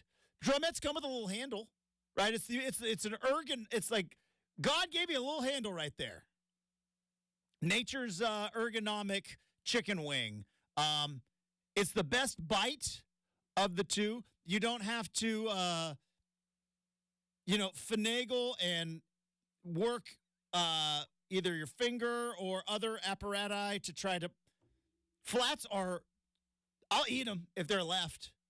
But they are the oatmeal raisin cookies of the chicken wings. People say they like them. I don't know who these people are. So when it comes to chicken wings, drumettes, far superior to the flats. Also, there's nothing wrong with boneless buffalo wing. And I know we're not supposed to call them boneless buffalo wings. Those are chicken nuggets or chicken strips, but there's nothing wrong with a little boneless buffalo wing. Especially on a Super Bowl Sunday. This is my wing hot take. Also, I guess there's a variety is the spice of life, but save me your barbecue. Don't need it. Don't need your barbecue sauce on the wings. Barbecue sauce is good for some things, not on the wings. As always, respect the hot take. We are a house of flats, so that's fighting words to me and folks at my house. Why? Absolute fight. But why? Why the flats? They're not better. Let me put it this way. What about the flat? If I were to choose, I would always take boneless wings. That's just who I am. But, my mom is obsessed with flats. We'll only have flats. Now, I've not met your lovely mother. She is the best. I know that we share some interest in A, music, and B, reality TV shows. I look forward to having a fun conversation about Vanderpump and 80s music, but I cannot get past the fact that flats are even in the conversation. Oh, here. yeah. I've had to go pick up wings, and it is a request. All flats, Justin. That's her thing. So in our house, like I said. I guess I shouldn't be upset because you know what? The more flats the people eat, the more more drumettes for me. Now because every wing comes with 2, right? They come in pairs, right? There's not more drumettes in the universe than there are flats, unless there's a poor one-winged chicken out there. Don't know what happened, but you know what I mean? Yeah. There's more, obviously. So I guess the more flats that everybody eats is actually better for me. But, when I get a thing of chicken wings, I'd start doing the math, and I'm like, am I a jerk if I eat all? Because I feel like the superior piece is the drumette. Oh, I love it. honestly, for me, like I said, it's about either or. You give me a bucket of chicken, I would probably grab whatever my hand could get. But I know people, Justin, on both sides. You for drums, people in my life who like, flats, and it is a debate. So, yes, great hot take. People get very upset with me about this, and I don't understand why. I just what do you mean flats? Flats are the IPA of chicken wings. It's like you say you like them, but do you really? Do you really? It's like the Oscar-winning movie. Do you really like it? Yeah. Really? I mean, I'll say this too. For the most part, Justin, hot takes aside, chicken wings are just the best in general. I'm so looking forward to So chicken you're telling wings. me you would not have a flat or like? Oh, no, I would. It would just be your last If choice. there was a bowl of chicken wings, or a Yeah. basket, I guess was Yeah. what chicken wings would come in. A bowl would be weird. Sure. A basket of chicken wings that I ordered, or communal, Yeah. right? If flats are all that's left, Sure. I'm going to have some. Yeah. But I'm grabbing the drumettes first. Yeah. Those are my first call. Like, it's a Yeah. race to the drumettes. But apparently, Yeah. All right.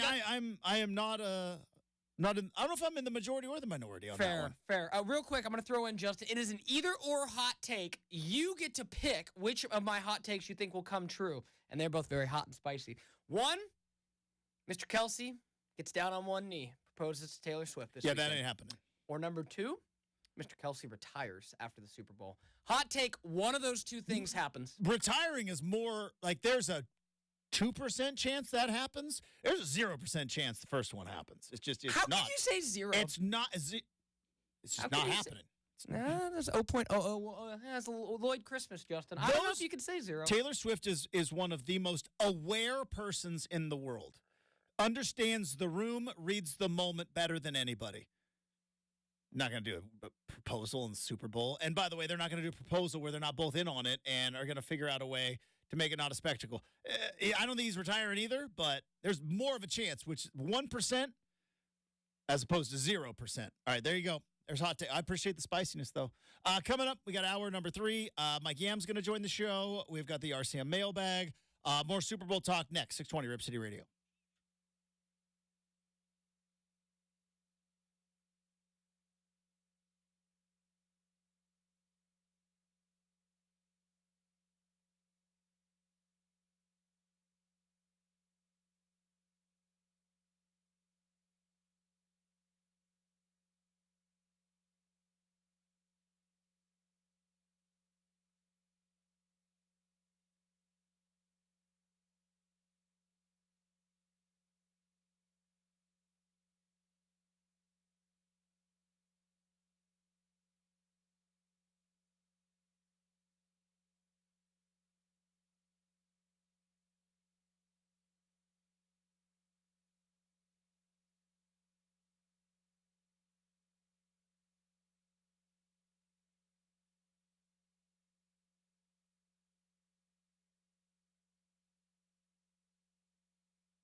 what you need to know. From the Goldberg Jones Sports Desk, your 620 Rip City Radio headlines. Goldberg Jones. Call 1-800-DIVORCE. It is 8 a.m. on a Friday morning. Justin Myers with you after a quiet trade deadline for the Portland Trail Blazers. They went out and lost to the Detroit Pistons last night, falling 128-122 in overtime at Moda Center. Multiple Blazers out with injuries, and Anthony Simons also suffered a sprained ankle in the second half. Jeremy Grant did drop in a career-high 49 points, but it was not enough as the Pistons get the victory. NFL honors yesterday. Lamar Jackson wins MVP. Joe Flacco is your comeback player of the year. And the Super Bowl is set for Sunday. Fabulous. Las Vegas, Nevada. The San Francisco 49ers will be taking on the Kansas City Chiefs. 49ers, 1.5 favorite in the ball game. Mike Yam is going to be joining us from the NFL Network live in Las Vegas coming up in about a half an hour from now.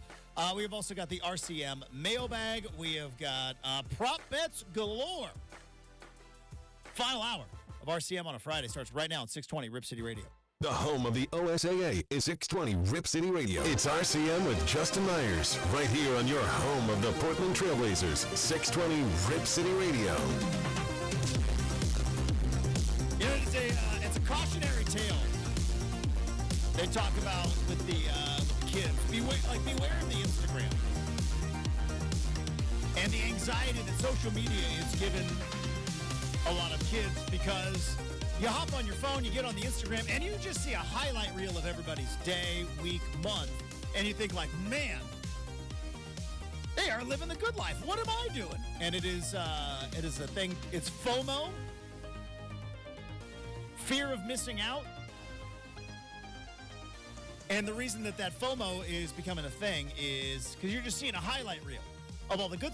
Nobody takes like the crappy part of their day and puts it up on their Instagram stories. If they did, boy, that would be an unfollow real fast. But what do you see on the Instagram story? Oh, hey, I'm on vacation, or look at this great meal I'm having. Look at how much fun, and you get like that FOMO. Now, I'm a Gen Xer. I dabble in the Instagram, but not too much. Don't really get the FOMO. But, Brenden, I'm getting kind of Vegas FOMO. And I don't like – Vegas is not my favorite place. Now, it's my wife's favorite place. So we go to Vegas every year. But I am seeing a lot of people in Vegas posting a lot of videos. And I'm like, I'll be damned, that looks fun. But I'm thinking it's the Instagram social media FOMO warning, because I am seeing a lot of people posting videos of them winning like big blackjack hands and winning craps table and living the high. And I'm like, yeah, but they don't post that big loss on the blackjack. Are you getting on your X feed? Are you getting the Vegas FOMO a little bit? I know you love Vegas too. Probably it's top 5 of my favorite places. I mean, it's not the reason it's not the favorite, Justin, because I look right now and it is 3 degrees warmer than here. It's a little chilly down there. So not it. So great state of Florida is probably your favorite place. Probably Mexico, maybe. I've never met anyone who is not from Florida who loves Florida as much as you. Florida Brenden is a thing. You're going to Florida in like 2 weeks, right? It's true. Actually, I'll throw Texas in there. I loved Texas. When I went to Austin, that was a lot of fun. That was fun. But yeah, going to the Keys in a couple weeks. It gets cold there though in Texas. Like it does in the winter. I don't know if it gets cold in the Keys, Justin. So I think I'm good. Like Florida's your favorite place, but like you love just Vegas. Warm weather, baby. That's how, it's really simple. Warm weather makes Brenden happy, man. But it's not, like I said, it's not my favorite place in the world, but it's my wife's favorite place. She loves Vegas, and we go down and we don't gamble. Like we'll play like slots every once in a while just to say we did it, and I'll put, of course, a sports. You guys more show. I'll put a few shows and stuff. A lot of drinking by the pool. Okay. Hey, no shame in that either, man. A lot of drinking by the pool, concerts, shows, stuff like that. Like Stadium Swim, that was cool. Stadium Swim's the best. I still haven't. Yeah, I got to check that out at some point. So yeah, no, that's. I could only imagine what. So the Stadium Swim, if you don't know, if you've never been there, it is a rooftop pool party club that is also a sports book. I was lucky enough to go for the first week of March Madness. I can only imagine, and I know it's cold, but like the pools are heated. I can only imagine what it is for Super Bowl Sunday. How much would that have cost to get in there? I know what I paid to go first round of March Madness. Now I would say March Madness probably a little bit better because it's multiple games. That's true. That's a good going point. on, and like we had multiple bets going on, and a lot of. I mean, Super Bowl it's 4-hour thing, but like I know how much I paid for a chair. It was like, hey, would you like a chair? Like, yes, I would love a chair. They're like, great. You have to spend this much money on booze and food. And I'm like, challenge accepted. Challenge accepted. But I'm seeing all these videos of like blackjack wins, and like, man, everybody looks like they're just having the best old time down there in Vegas, walking out with tons of money. It's like, yeah, they're not posting the L. They're not posting the big L's. Or the guys like, there's some guys who's like, I was on an expense account, I cashed that in. Oh boy. Gonna really have to explain some things to the wife when I come home. Yes. I mean, it's I mean, just to break it down, like, yeah, that part of it's just hilarious. And, I mean, the world that we live in now is so digital where there's just so many screens and everything everywhere, Justin. Like I said, I have to get down to that at some point. You said that was definitely a can't miss kind of experience. For somebody that loves Sports. Vegas, sports, sunshine, all that. But you got to find like the right sporting event. I would imagine like the Masters probably awesome there. April is getting warmer too. Yeah. But football season, I'm sure, is just flat out nuts. Now, speaking of gambling, this is the fun part of the Super Bowl is we got prop bets on prop bets. And these are just for entertainment only. I may or may not hop on the old app and see if I can't cash in on a couple of these, but I thought, let's have some fun. All right. 87 and a half seconds is the over-under of the national anthem. So they must have went back and looked at Reba's national anthems, and because usually, I think Chris Stapleton was 2 minutes, I think, was the fact that it's under, like, it's 2.5 seconds under a minute and a half. That's a fast anthem. Yeah, I would. Feels like a fast anthem. I feel like I'd hammer that over. I would, yeah. Reba's going to hold those notes, baby. Have you ever heard the conspiracy theory on the national anthem? Is that for a while, and I don't know if they do it anymore, especially because gambling's become more and more prominent, but for a while, they would have a backing track. So if you don't know what a backing track is, it's kind of lip syncing, but it's not. There would be a feed that would be playing in the ear of the person doing the national anthem, and you're singing along to it, and that way CBS or whomever is broadcasting it knows the exact time. Because if you work in TV, you work in seconds, right? If national anthem is supposed to be 89 seconds, it's 89 seconds. Because if you go over for a couple, like that cuts into commercial time, those commercials are $1 gajillion. So the conspiracy theory was always that like somebody knows the actual length because of rehearsals and because and I think they've come out and since said like, yeah, we don't do backing tracks anymore. Because like Whitney Houston, the very famous 1991, maybe the greatest national anthem of all time, not even maybe, the greatest, that one was lip synced. And so they knew before, but now that it's become more prominent to bet, I think they're singing live now. I know Stapleton did it live last year. So I'm hammering that over. Where you're over on 87 and a half seconds. Mm-hmm. All right. Coin toss. Tails never fails. Are you a heads or a tails guy?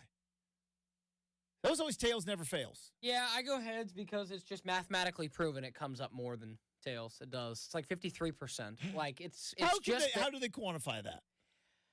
Simulating it thousands and thousands and thousands. Is it like the weight of like the engraving of certain coins? Maybe. I mean, I remember seeing once, like it was like, it truly isn't quite 50-50. Like heads will come up like one more time out of 10 or something like that.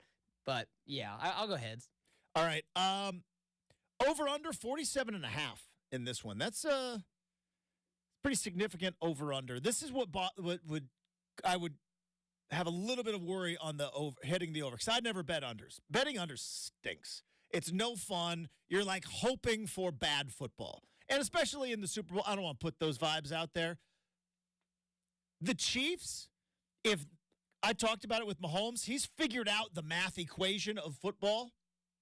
And with the Chiefs, like, if they get out to, like, a 13-point lead or something, boy, they'll shut it down, I think, real fast. I think they'll, like they did that with the Ravens, right? It was like 17-10, and they were like, Ravens can't move the ball. We've got it figured out.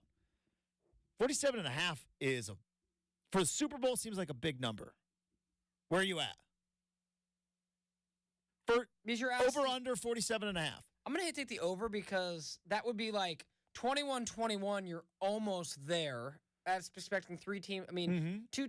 Yeah, I'd say because my prediction would be like 31-28, something like that, maybe 34-28. I hope so. So, yeah, I think I'm staying away from the over-under. Yeah, I probably wouldn't bet it specific. If you're asking me what I would bet. Because it's either an over or a no bet for me. Yeah, like the ones that are silly, I love to do like the Gatorade color. We're going to get to that. Yeah, like we're going to get to that. Hold on. But like, first offensive play of the game, run or pass.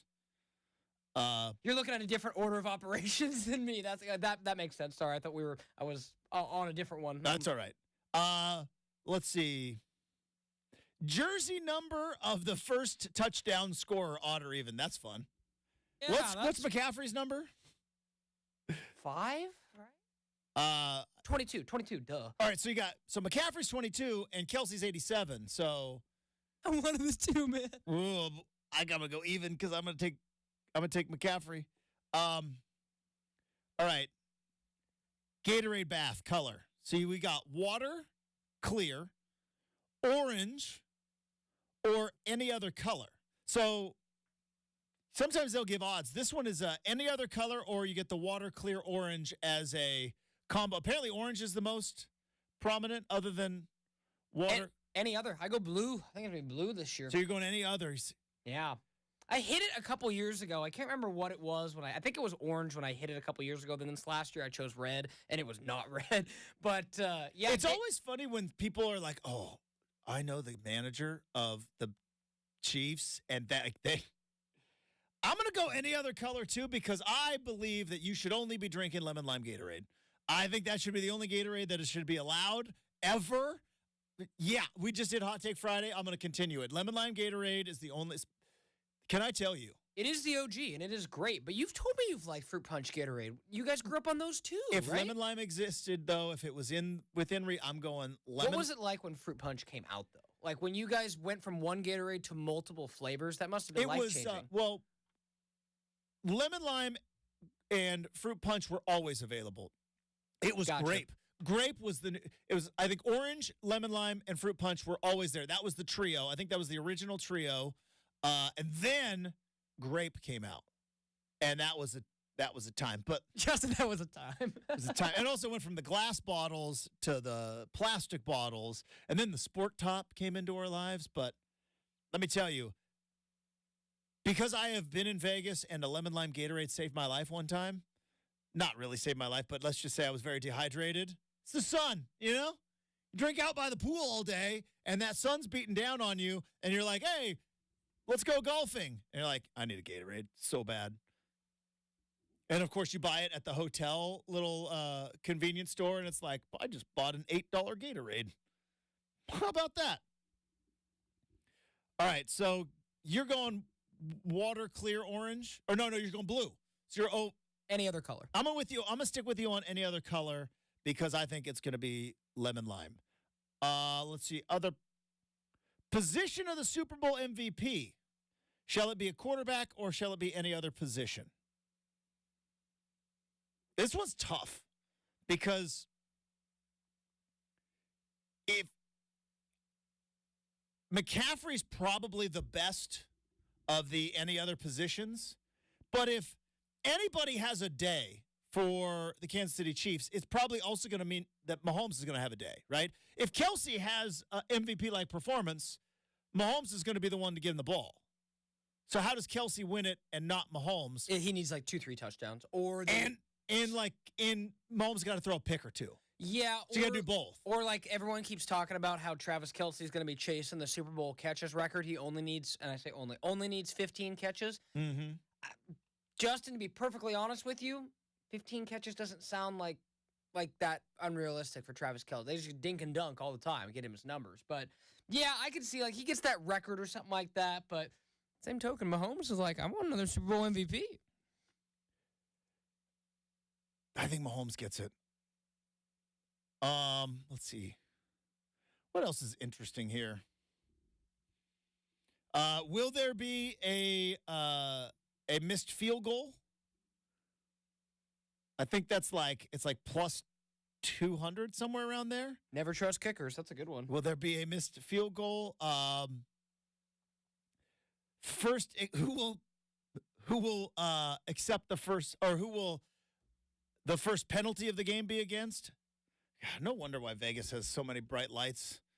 We just bet all this dumb stuff. Just things that are just completely happenstance, Justin. Well, you also used to be able to bet like the halftime show, and I'm sure in some places you can, but then like the set list gets leaked out, and it's like, what will Usher open up with?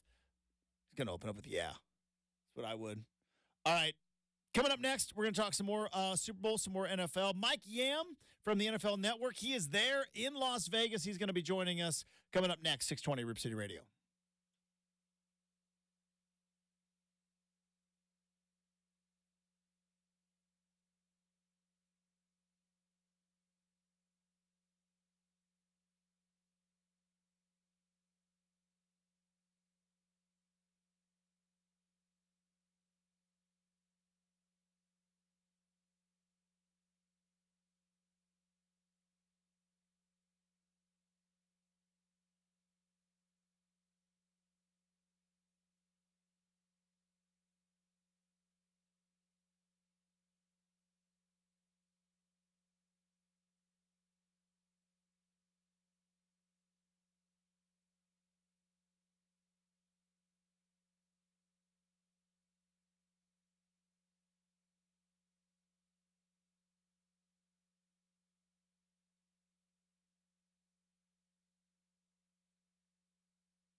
Coming up.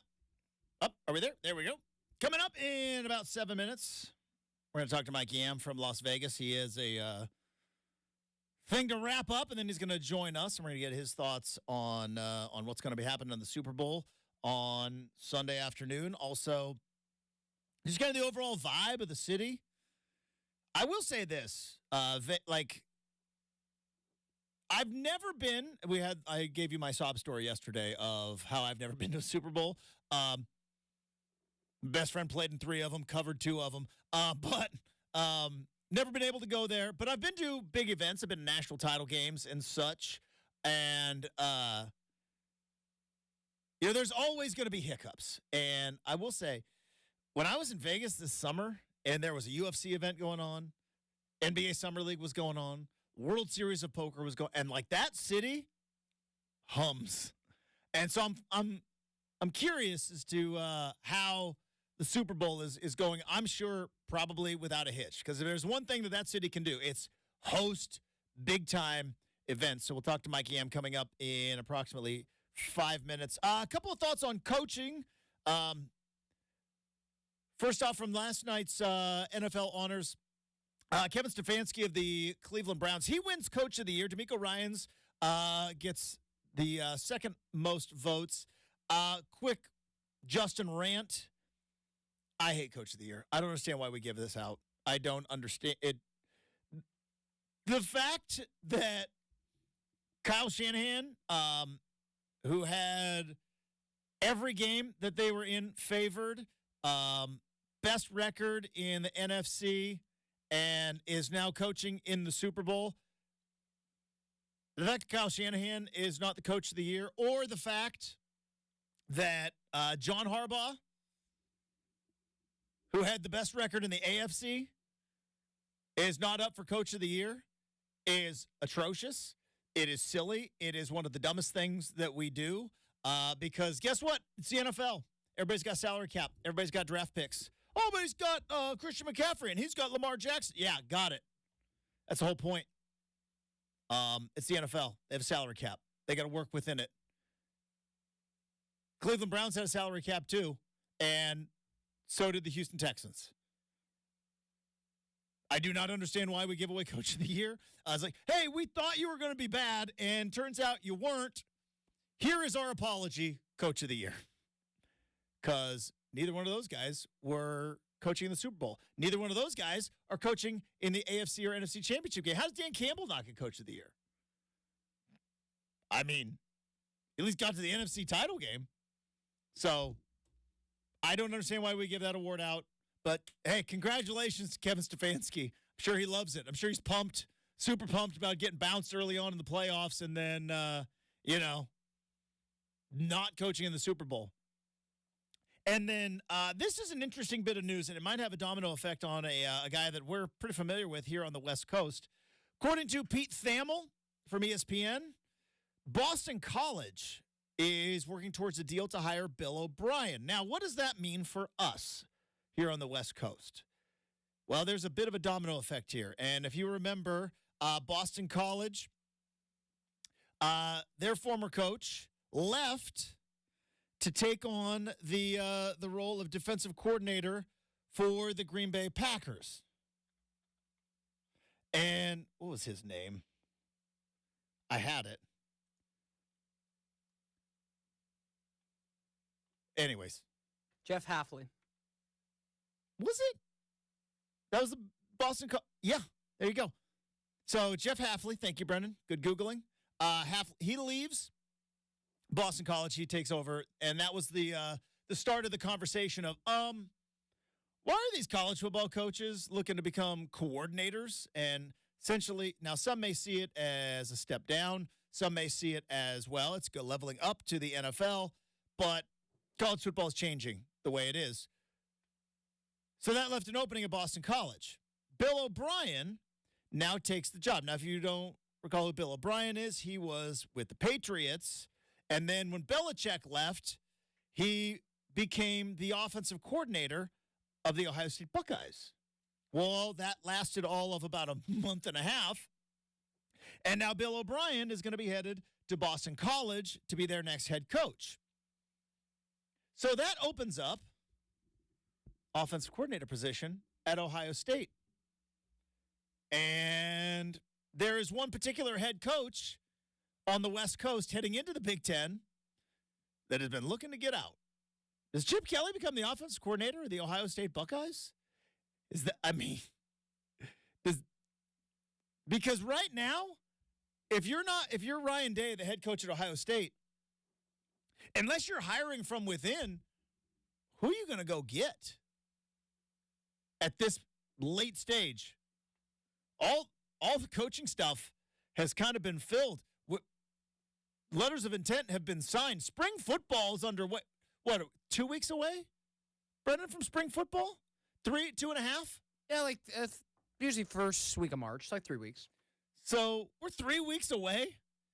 You can't do an exhaustive search for a new offensive coordinator, except for if there's maybe one guy who maybe ran one of the most prolific offenses in college football history, who still runs a pretty legit, efficient offense and is looking to get out of his particular situation and maybe wants to stay in big-time college football. Is that your first call if you're Ryan Day? Chip Kelly? Say, hey, you seem to want to be getting out of here. Oh, Chip, how's Ohio State sound? That would be I think there's a whole bunch of people he'd try to look at, but that's probably a good one. I saw that it is trending all over the place that potentially with Ohio State opening up, maybe we'll see Chip Kelly head out. And I know that the Seahawks still have an opening at offensive coordinator, so there's still a potential for that. I saw there was rumor, like he interviewed at Iowa. So this has been one of the nuttiest coaching carousels I think we have seen in a long, long time. Between Pete Carroll getting fired, Bill Belichick, mutual parting of ways, Nick Saban's leaving college football to join College Game Day, and now we'll see what happens with UCLA and Chip Kelly. But there's still one more football game to be played in this fantastic football season. It is on Sunday. We've got a fantastic Super Bowl matchup. Joining us now from Las Vegas, from the NFL Network, Mike Yam back on the Big Show. Hey, Mike, thanks so much. Welcome back to the show. How we doing?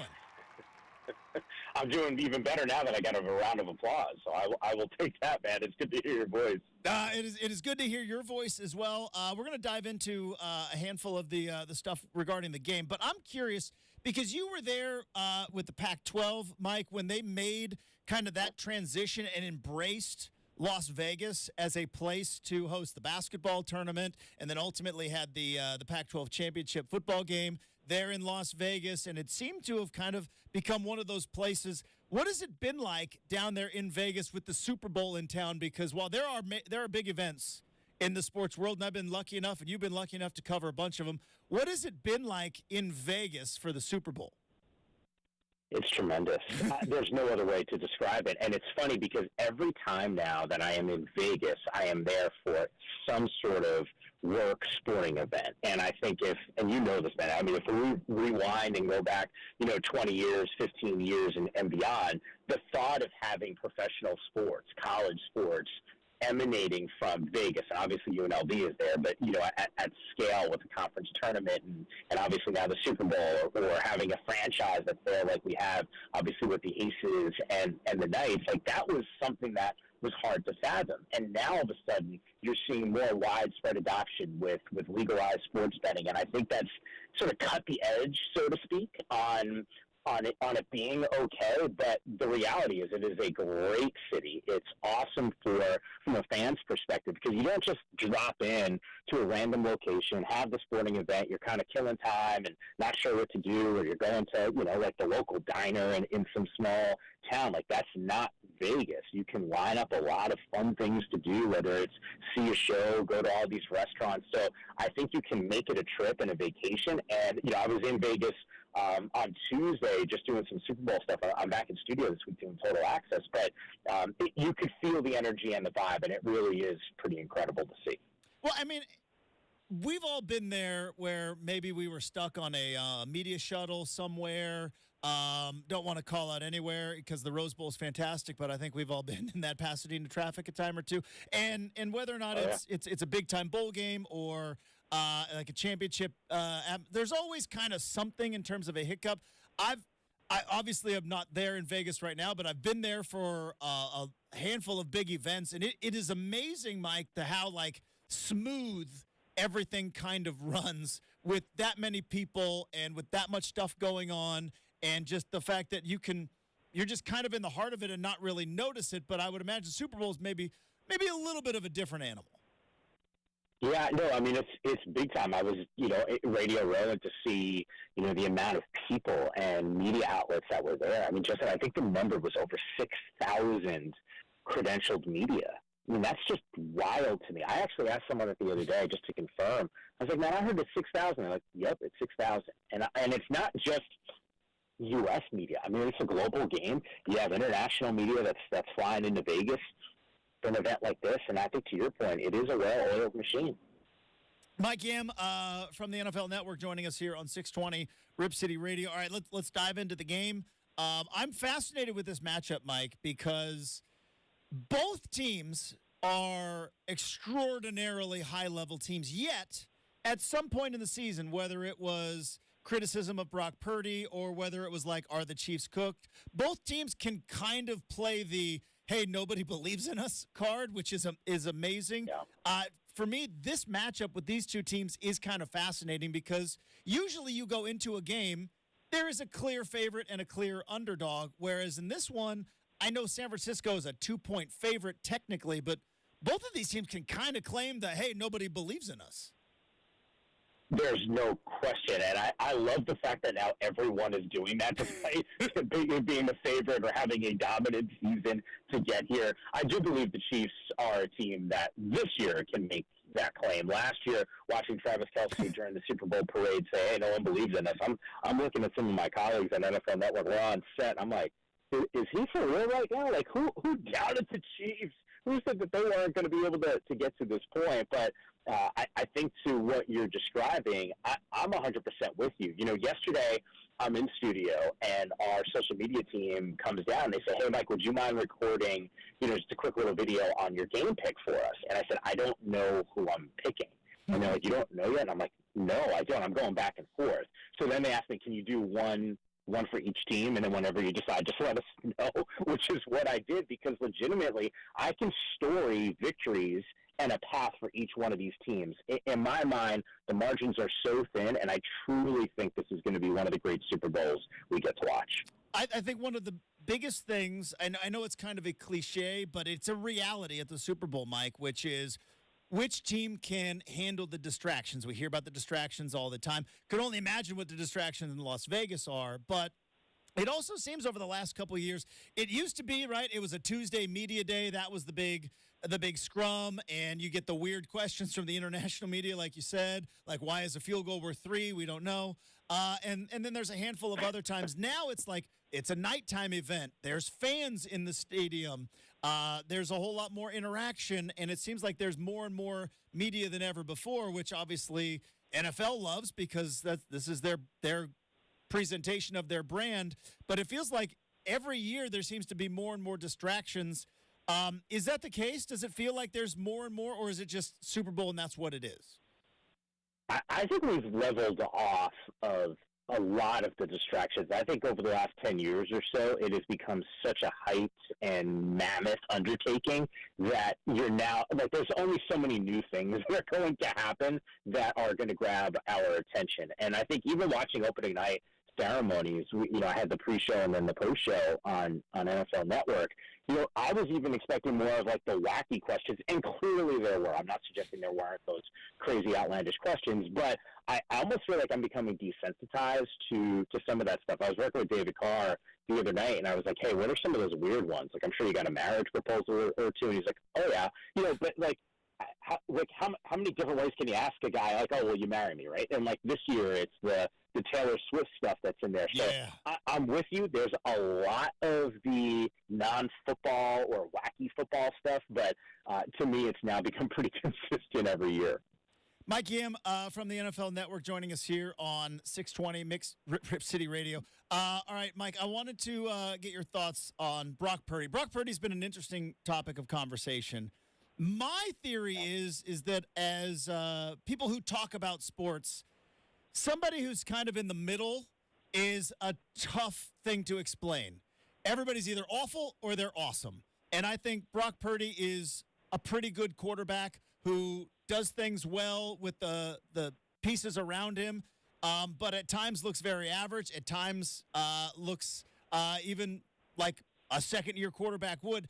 I feel like I've made the announcement. He's like a 3-star Yelp review, and we don't really know quite how to go about talking about that. Now bright lights of the Super Bowl are on. When you look at this, how big of a factor? I mean, it's a dumb question because he's a quarterback of one of the teams, but the Brock Purdy in the Super Bowl, because there's a lot of guys that have played in it for the 49ers, but Purdy's coming in with obviously a ton on his plate. So I would tell you that Brock Purdy, had he been Trey Lance doing what he's doing right now, we would not be having this conversation. We would be talking about one of the best rookies or second-year guys who was coming off a phenomenal rookie campaign. The numbers are jaw-dropping. I think you can make a case what he's been able to accomplish is nothing short of spectacular. For whatever reason, I guess we live in a society that's, either love or hate, and it's always the extreme takes on everything.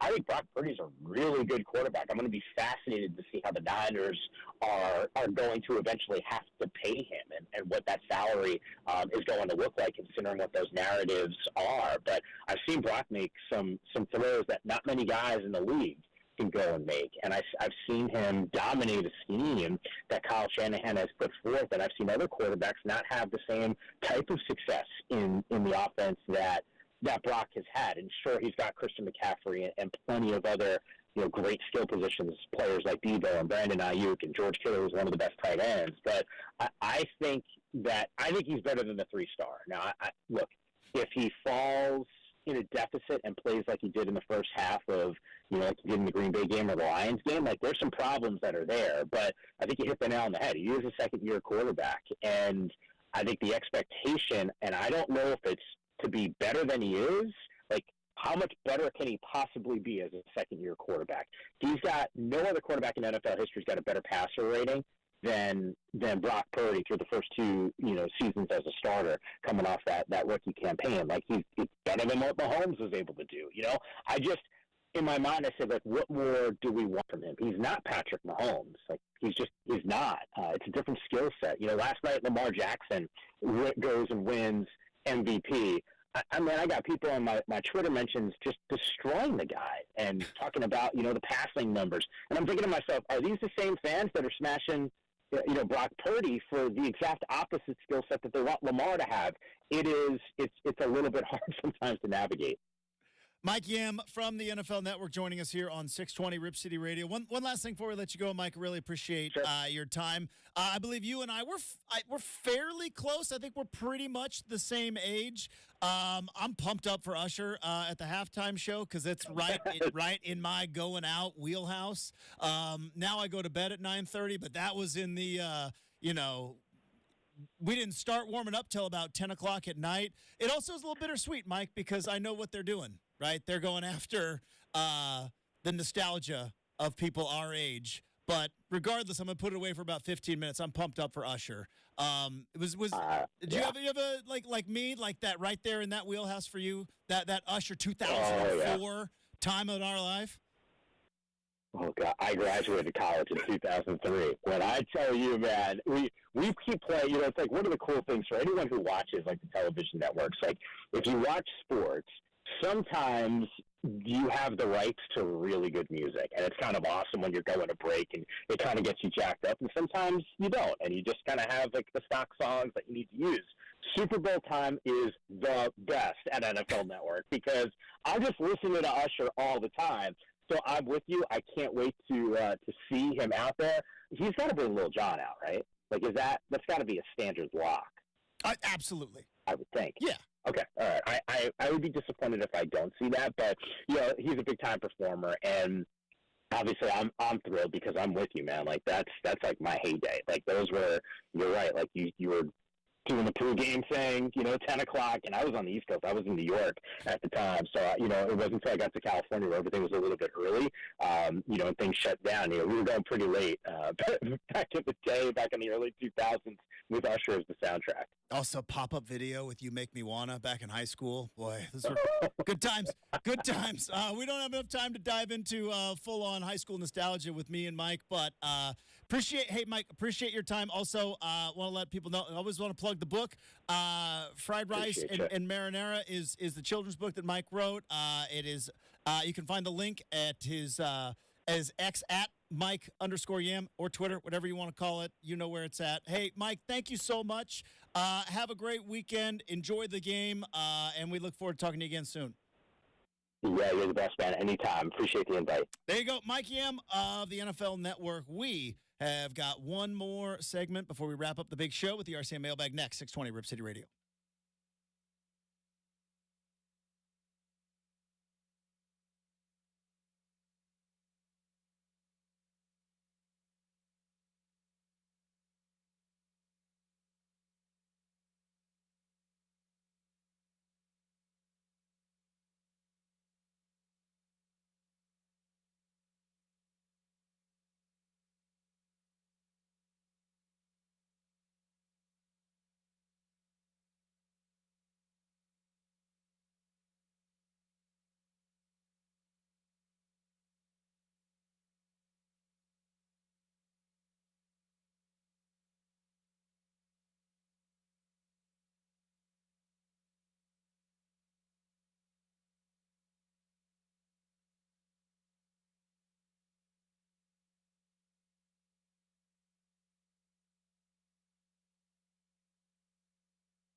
All right, we got a little chatty with Mike Yam, so we have to abbreviate. No fun intro, even though some cool NSYNC songs playing behind. But if we want to get to any of the mailbag, we can open it up right now. Here we go. It's time for the RCM mailbag. With any question, any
Charlotte, that's like their hub, but like, do they all have like helicopters? Because they all are like on a lake, like one Denny Hamlin. He lives on like a lake, and he's got it like.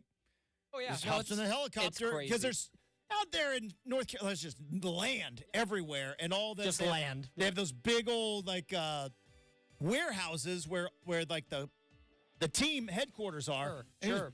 Hop on a helicopter. It's always been. There's something about NASCAR and the Carolinas, Justin, because the entire movie of Days of Thunder basically set in Carolinas. Well, that's where that's NASCAR is based there. Yeah, so that makes sense. It's the centralized location, and that's where they all live. But dude, it is awesome, and I'll check it out. No, a helicopter. I think so.